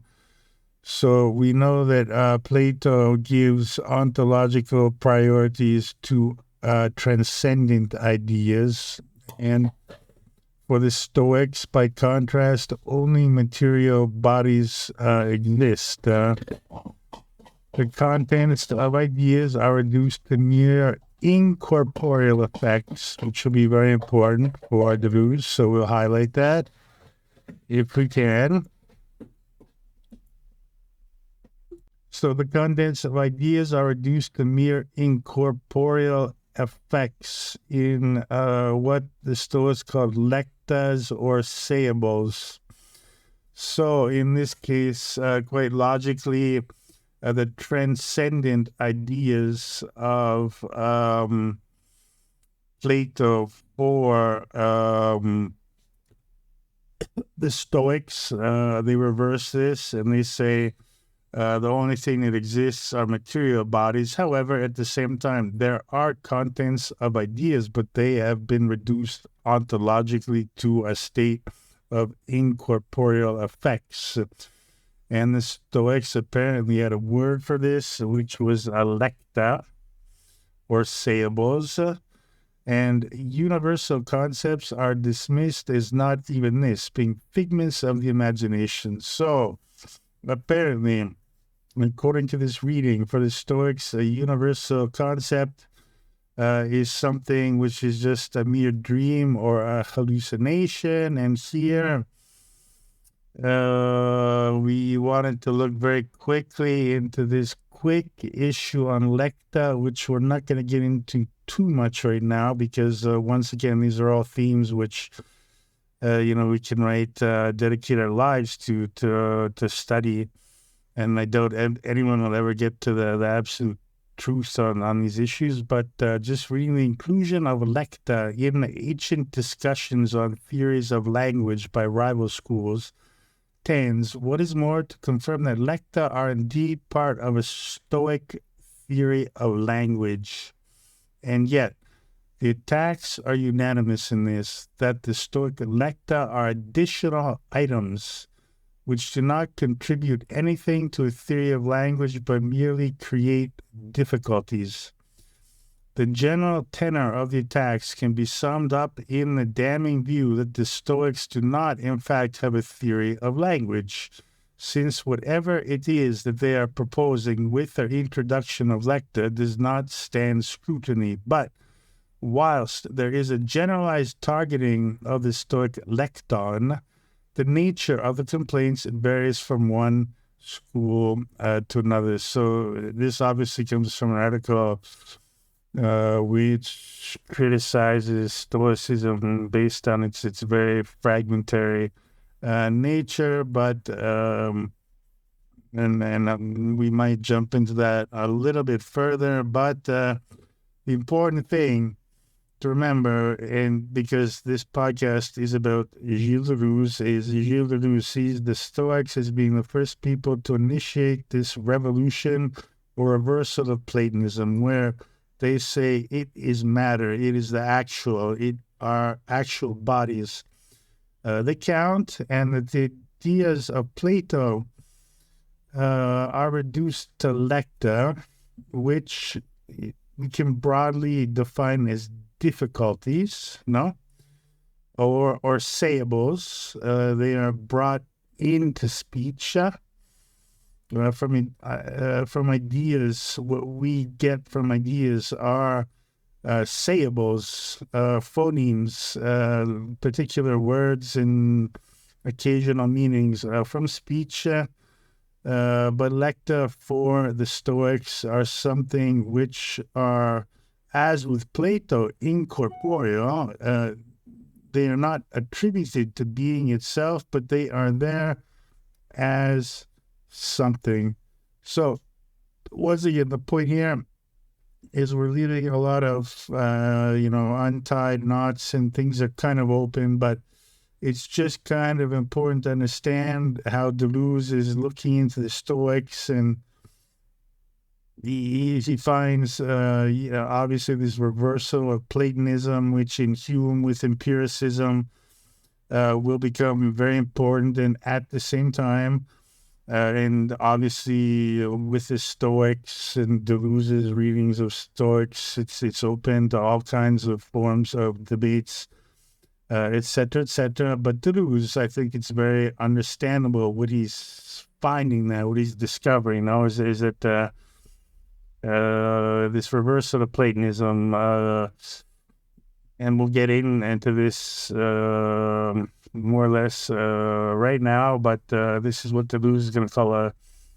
the flatness of the Stoics, a surface which has corporeal causes, like we saw in our diagram before. Let's dig that back up. It might be useful right now. Aion and Chronos, corporeal causes. So we have, for the Stoics, being is more or less an issue of matter and bodies, but we do have these sables, or these lecta, which for the Stoics, and obviously it's all up to debate and depends on the fragments of whom you're reading and which point in history and which Stoic you're specifically reading, etc., etc. But let's say in Deleuze's deduction from this, and we assume Deleuze is obviously always very rigorous and very competent in what he does, is that he says he discovers this flat surface where we have on one side of the surface Kronos, and if you flip that surface over, you're going to find Aon, and then we're going to have bodies on one side of the surface, and then we're going to have what the Stoics called not being, but something. And these things are going to be sayables, or simply difficulties, but they are there, and that is the essential point. So, do we have anything else sensible to say here? I doubt it. The last one. Thus, for the Stoics, all that exists immanently on the surface of reality. Or Deleuze puts it, with the Stoics, we have the beginning of a new philosopher and a new kind of anecdote. This is a reorientation of all thought and of what it means to think. There is no longer depth and height. And we will look into this now. We hinted at that before with the Presocratics. We will get into an issue of depth. And we have our poor Empedocles, who was interested in depths and famously jumped into a volcano. And he was, by depths, we're talking about, nowadays it talks about which computer program you're using, but in simple spatial terms, just to use a metaphor, he's going down the negative z-axis, the depths. Lava, the depths of the world, that heart of the world is boiling, melting lava. And Empedocles is like, bros, I'm going full out on the minus z-axis, and I'm just going to burn myself like Kentucky Fried Chicken, and that's the way I'm going to deal with things. Plato, on the other hand, is going to be going up that z-axis. If you use other software, the z-axis might be the y-axis, but the point is vertically up, and we're going up to the cosmos and beyond, into transcendence, and we're just going to keep going up, and that is the direction towards the transcendent, which is unreachable. So here, Stoicism is portrayed in the same light as Spinoza and Nietzsche, as practical philosophy. The Stoics are not going down. They are not going up. They are flat. They are staying here on the immanent plane of the corporeal, of bodies, of the ordinary, of the actual. So that should be pretty clear. The aim of philosophy is not simply to elucidate the theory behind the praxis, but it is to provide a true understanding of living according to one's own conception of life. It is precisely the reflexive relationship between the theory and practice that constitutes what philosophy is. Understood in this way, philosophy becomes simply the transformation of one's way of life in accordance with the immanent reality of nature. Or put simply, in order to live a good life, the Stoic argues, we must live in accordance of nature. So, nowadays, in today's world, you've come across a bunch of podcasts talking about Stoics and Stoicism and how, true man can live a true life and accept fate, etc., etc. I doubt they even have the biggest clue about anything about the Stoic philosophy. But this is definitely, you'll find this in Marcus Aurelius, this idea of immanence, which is still something boiling in university. Immanence still, we're not there yet. It's going to take centuries and centuries to get towards that. But the implication is basically it's through the accordance with nature that one lives an imminent life or a good life. So, okay, so we're going to move along a little bit further, and then I'll probably cut this part of the chapter off so we stay, I hope, at around 2 hours. So I'm trying to keep my word here and make things as less long-winded as possible. But before we do move on, I just wanted to add at this point that concerning Deleuze and Guattari, as we have seen in What is Philosophy, and as what we have looked at in our analysis of images of thought and our preconceptual presuppositions, etc., that Deleuze is very concerned with the question of beginnings in philosophy. And as we have seen before, not all philosophers are specifically interested in this. Some philosophers will just presuppose that philosophy, it's irrelevant, a question of beginnings, that philosophy is just something that's out there that we do. And, if there's a beginning or not, it's something that's just presupposes practicing philosophy. However, Deleuze, and then we have other philosophers who presuppose actual beginnings. And let's remember, we have a multiplicity of beginnings, because we have the beginning of philosophy itself, meaning where does a philosopher begin? And then we have an actual, let's say that's on the plane of Aion, not completely correct, but we're going to try and stick to our theme here.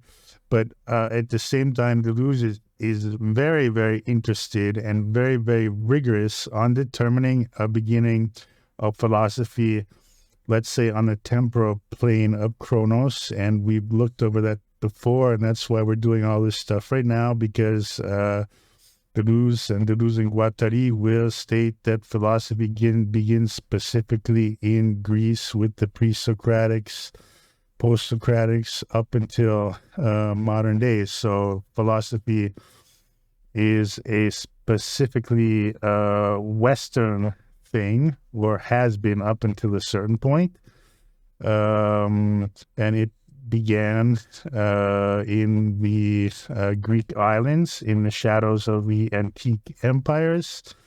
According to them, there was a different way of thinking before, which would be defined as the sage, the one who possesses wisdom. But under Greek culture, philosophy is born, philosophia, the friend of knowledge, or the friend wisdom, or more technically, the person who is close to but not possessing or grasping truth or wisdom, etc., etc. This obviously implies friendship. The important point is, and most of the stuff we're looking at right now comes from the logic of sense, which is kind of an unexpected leap for me. So we're post-Bergsonianism and difference and repetition. And but Deleuze is attempting to be as rigorous as possible in dealing with Greek philosophy itself. So obviously, as we stated before, there are a ton of critics who say in Stoicism, well, that's really not, stated explicitly in the text, etc., etc. But we do have to keep into account that Deleuze is very, very, very rigorous on this fact of philosophy studying in Greece, and he's very, very rigorous in his analysis of Greek philosophy, beginning with the Presocratics up until the Stoics, and then also the Neoplatonists, and on and on and on. So Deleuze, in the history of philosophy, is extremely rigorous, and I would assume that also Deleuze is making certain presuppositions, because according to himself, no philosopher is beyond making presupposition, as that's necessary in philosophia. So it's kind of it's a question of faith and belief, but also a question of being rigorous. And Deleuze is very, very rigorous in this. And if you kind of accept this, or you believe in this, and you don't have to be in 100%, but it really, really changes the way you think. And like recently on YouTube, I see all kinds of stuff on UAPs, which were UFOs. And if you think about it from a Deleuzian point of view, the way, let's say, contemporary Western man, which is probably become global right now, so we can just say contemporary man, woman, pronouns, correct pronouns, blah, blah, blah. Assuming that kind of contingently was born through contingency in the Greek archipelagos, 2,500 years ago, 2,300 years ago, whatever. When we're talking about aliens and visits by aliens, and you're just making massive presuppositions, which are crazy. I mean, you're presupposing that, first of all, from a Spinozian point of view, we're presupposing that an alien visitor would have the same expression of substance through thought and extension. Okay, we can buy into that, because everything is, well, not, obviously not everything, but the universe is measurable, quantifiable, quantitative, and therefore exists in extension. However, to presume that the development of thought in the Western world, which leads, eventually to our systems of propulsion and technological capacity, or Einstein relativity, being able to send satellites to Mars, etc., etc.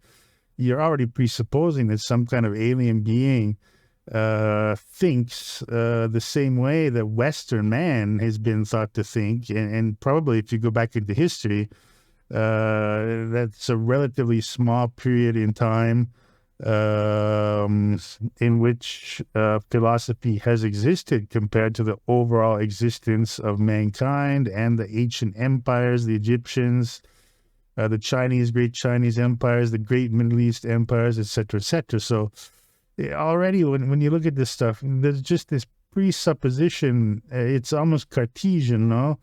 That like if there anywhere at any point in the infinity of the universe, people are just think in the same way as us and engineer in the same way as us, because we engineer based on our concepts. It's the concepts we create which then go into scientific plane of reference, and that leads to engineering and physics and blah blah blah blah blah blah.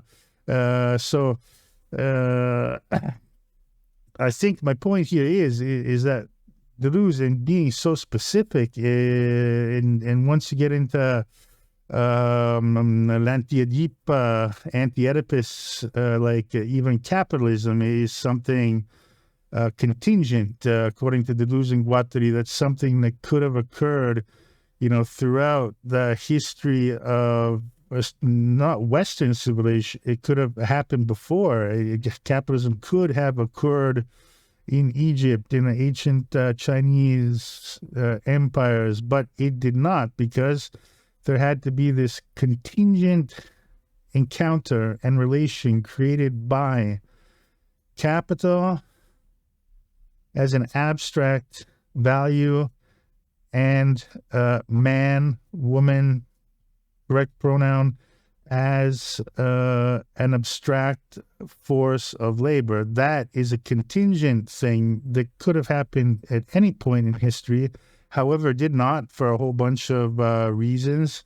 And that event, like we looked at the event of Lenin in the Russian Revolution and difference and repetition, occurred specifically in this point in the time of Kronos, in chronological time, due to the condensation of a group of singularities put into relationship, which created the event which happened. So capitalism is contingent. Philosophy is something that occurred contingently due to a whole series of events that brought about this concept of philosophia, which did not exist before. So if you do believe in that, I mean, I think a priori won't have to reject the idea that thought is one inherent as an expression to substance throughout infinity, throughout the entire cosmos. One, thought as we know it, and two, that thought is essentially Cartesian. Everyone knows what it means to think. I think, therefore I am, and that is consistent in all the cosmos. So, we tend to think like, well, these guys are so advanced that they're into quantum, fields, and we're just presupposing that our own history of contingency is universal towards infinity. And so if you look at it from that point of view, from Deleuze's point of view, that's, why he's rejecting the possible. That's the possible. The possible is just a reflection of ourselves onto infinity. And, on Zeta Reticula, it's perfectly clear that they think like us because, they had their own Greek civilization and Socrates and Plato, etc., etc. No, absolutely not the case. So, rant over, otherwise I'm going to waste too much time. We have our timeline once again up on the bottom left-hand side. We're looking into the logic of sense, and we're just going to quickly go over Deleuze's analysis in the logic of sense of his reading of, quote, complete, unquote, history of Greek philosophy, which is obviously not complete, but it is a pretty reasonable condensation. So we start with the Presocratics, which we have over here. And we showed it before. They go all the way up to Plato, no? So we begin with Thales, who's the first one. Anaximenes, Heraclitus, Empedocles, Socrates will be grouped with Plato, and Diogenes is kind of there in the middle, but more or less that's a group of pre-Socratics, and Deleuze will famously say that they have an orientation, and that orientation is depth. So we already talked about our z-axis, or if you're in Maya software, that's the y-axis. But anyway, we're going down, we're descending, and that is an operation of subversion, according to Deleuze. And we will just superficially take a look into the very simple ways some of these pre-Socratic guys. So we'll start with Thales. Thales is our very first pre-Socratic.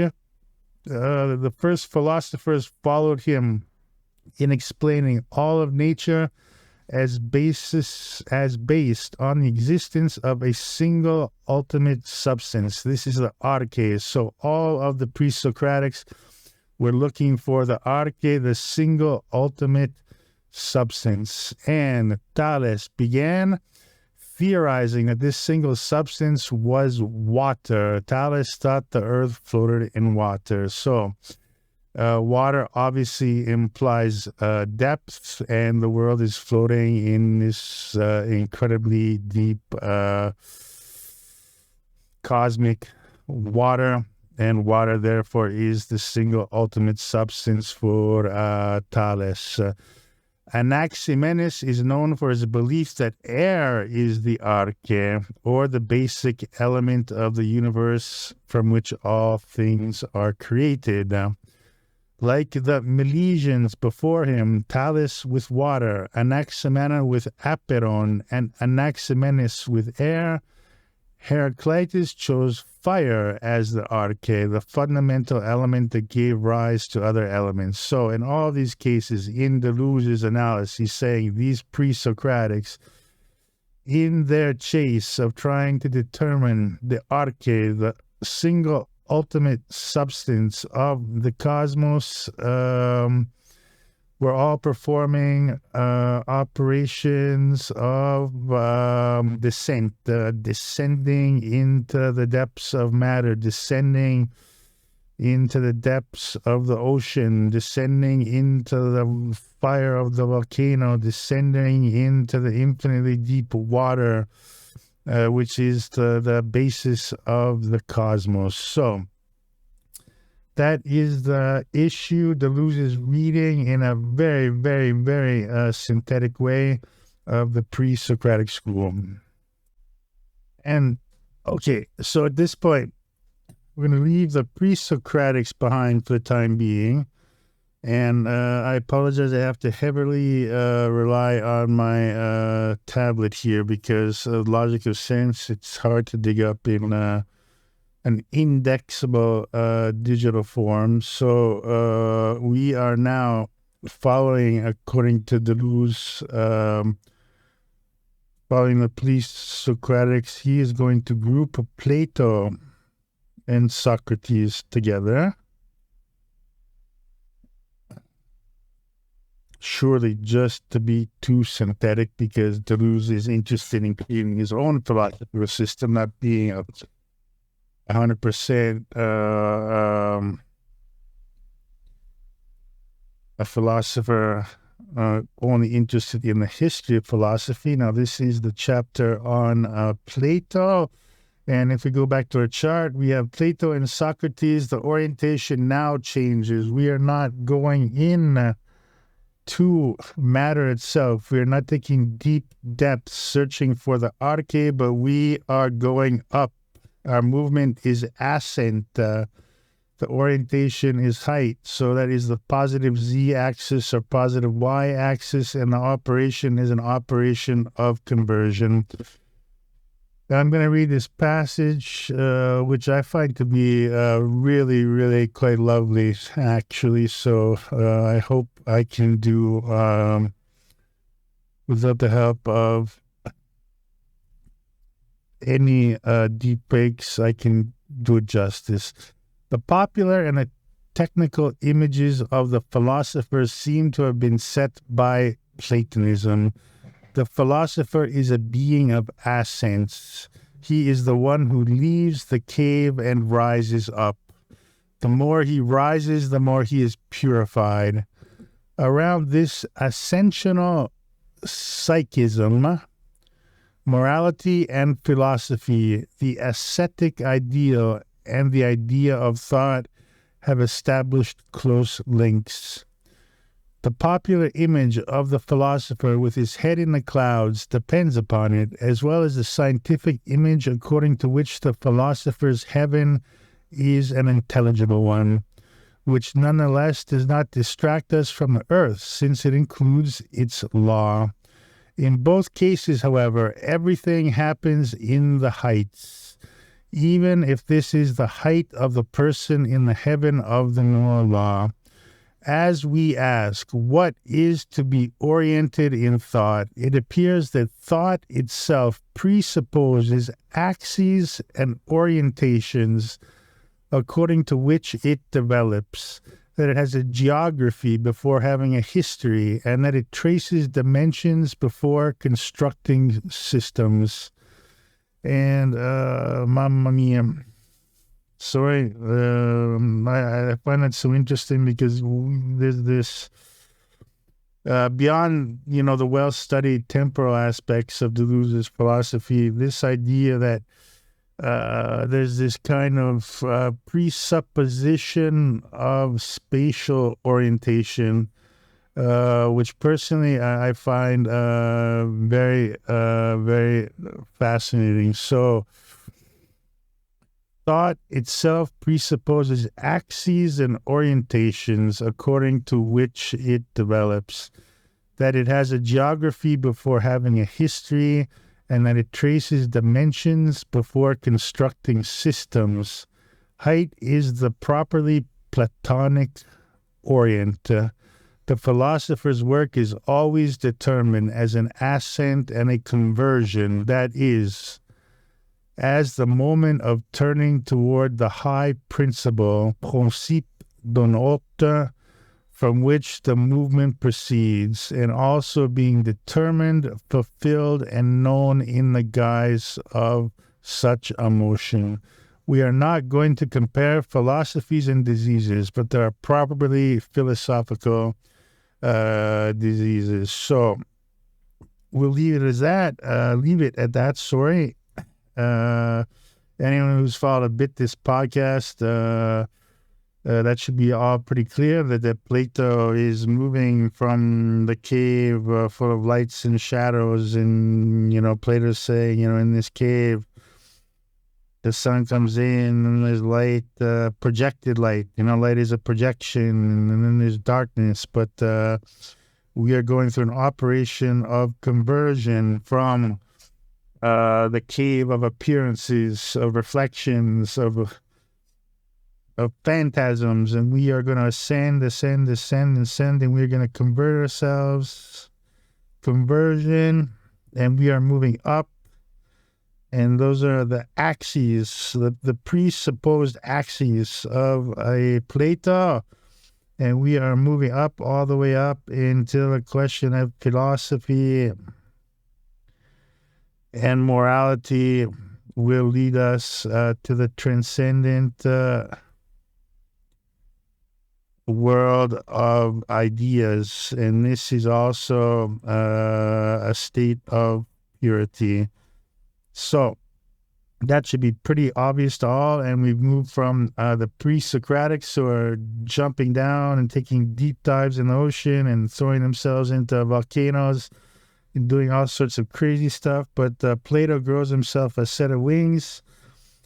Socrates, to a certain extent, obviously this is very synthetic. There's a much more complex relation between them both, but the important thing here at the same time is this presupposition, which is almost spatial, but we have to be very careful when we talk about space and Deleuze, because he's talking about dimensions. So we're used to three-dimensional space, describing extension in terms of three-dimensional space, but a dimension can mean one dimension, two, three, however many you need. But there is this presupposition of a spatial orientation, which forms part of the image of thought and the plane of thought. And so we are going to close part 3 of Plateau 2 here. And looking back, we have looked at the Presocratics and their orientation towards depth, Plato and Socrates towards heights. And then with Aristotle, we get into a question of interiority. And the movement is inward and the operation is inversion. So while the Stoics are going down, Plato and Socrates are going up. Aristotle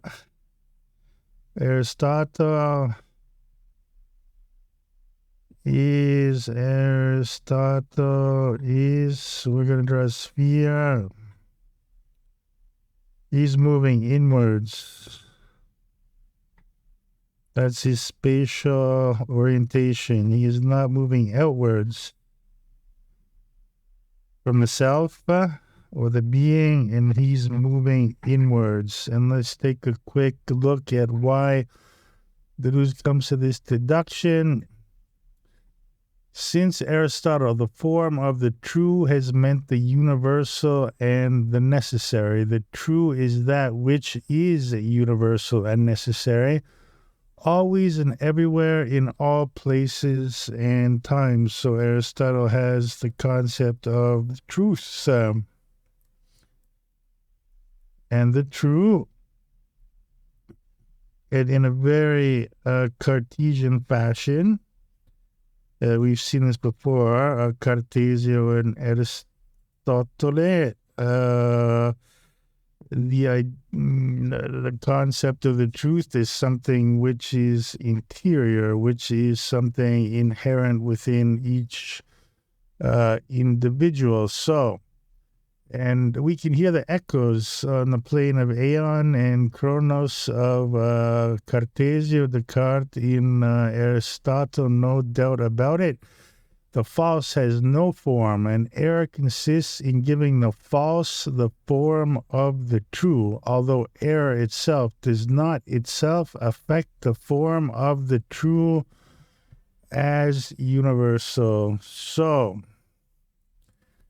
the true is always the true. The truth is eternal, and therefore the truth is something which must be accepted as a universal value by each and every individual. So Aristotle is not looking for fire or water. He's not going to a transcendent world. Such as Plato, and he's just saying the truth is the truth, and that has to hold for each and every individual being. And error is just a form of, error is nothing. It's just a form of confusion. You thought something was true. It was not true, but whatever, that was just error. The true is the true, and that was just nothing. Deleuze's claim is that it is the form of time that puts the form of truth in crisis. A simplistic interpretation of this claim would be to say truth changes with time, but the truth is never put in crisis if it is a question of a simple change in its content. So we'll get into this later, form and content. But the point here, let's keep going on. The truth, if it's only a simple change in content, just means that what we believed to be the truth before was an error, and the truth is always the truth. So the truth can be substituted over time, no? So a change in content does not affect the form of the true. The true has a form that is an interior moment, and each and every being has to accept the form of the truth. However, the content may change. So, last line here, we can say that we once believed that the sun revolves around the earth. So the sun revolved around the earth. We all believe that up until Galileo, Copernicus, whatever. But that was accepted to be the truth. And then empirical scientific discovery led us to substitute the truth with the sun revolving around the earth to the new truth, which was the earth revolves around the sun. Okay, but that is just the truth itself is never put into question. The truth is always the truth. It's the concept of truth in itself, which for Aristotle is eternal.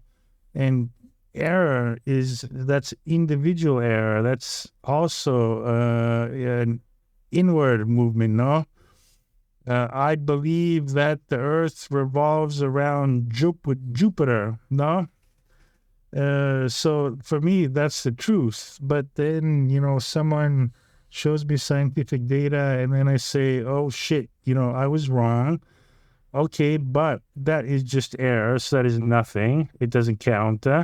I accept the truth that the earth revolves around the sun. That's all fine and good. But the concept of the truth as a universal is always a priori. It's the concept of truth itself is never put into question. You can make a mistake, but the truth will always be the truth. So over time, for Aristotle, the truth may change in content. The truth is that, I don't want to be too controversial here. The truth is that the force of gravity on the Earth is 11, whatever. And the truth is that on Mars, the force of gravity is 6.6 or something like that. So, obviously, those are things which over time can change, more specifically the gravity of Mars or on other planets, etc., etc. But the truth is never put into question. The truth is the truth, and that's eternal. And that is why Deleuze is saying that with Aristotle, we have this this spatial orientation in which we move inward, and there's a kind of inversion. So once before, the Presocratics went down deep, but Plato went up high. Socrates, we presume, as well. It's a little bit complicated. Aristotle brought everything into a question of an inversion of the axes. So the axes were pointing outwards. They were always positive Z or positive Y, depending on your axis systems. But now it's negative, and it was negative with the Presocratics in terms of depth, but that was relative. It was still an external movement, no? So that's why we have to say with the Presocratics, if this is a being, we'll just write being, they're going down. That's the Presocratics. Plato is moving up. So they are movements which are relative to the being or the self or whatever. Instead, Aristotle is saying with this concept of the truth as being universal, which can change in content, and that's just simply error. But the truth as a concept is always the truth. So that is briefly why that is considered by Deleuze to be an inward movement. And I'm going to close out now because we're dragging along way too much, and we're just going to introduce this Stoic orientation as being neither height nor depth. And we will get into this in the next part of this chapter. So, with the Megarians, Cynics, and Stoics, we have the beginning of a new philosopher and a new kind of anecdote. This is an orientation of all thought and of what it means to think. There is no longer depth or height. As this passage indicates, Deleuze connects Stoic immanent ontology with a new image of the philosopher as a creature of the surface, for whom thought and life are united as one, an image that Deleuze develops into his concept of practical philosophy. So we have Stoics. Surface, the movement is percenta. I have no clue what that means, but this is a perversion, because once we get into an ontology of the surface and immanence, let's just say that traditional Euclidean geometry goes out the window, and we will get into hopefully eventually Riemannian spaces, multiplicity, and space, and external relations in space, etc., etc. So Deleuze sees this obviously as a perversion. Everything is flat. We are no longer going up. We're no longer going down. We're no longer going into ourselves. We are just on a flat surface, a plane, if you will. And this is a perversion, essentially, of Greek philosophy, and thus the interest of Deleuze and the Stoics. And we hope to get much deeper into this in the next part. And as I salute you, and I hope everyone is doing absolutely well, we are in late September, moving into fall, and unfortunately into winter. And just on a superficial level, I'm reading here for Stoics, virtue is the highest goal, leading to a fulfilled and meaningful life. Virtue for the Stoics is not just about adhering to moral codes or ethical rules. Rather, it's about living in alignment with one's values and striving to be the best version of oneself. So that is not strictly Deleuze, and that is the obvious superficial reading that everyone does nowadays with the Stoics. But on one hand, there is a very good point there that we should always strive to be the best version that we can be, without simply being sheep, following, doing what people tell us to do and to think and whatnot. So on that very Stoic note, thank you very much for your time, and look forward to meeting you again next time. Take care, everybody. Bye-bye.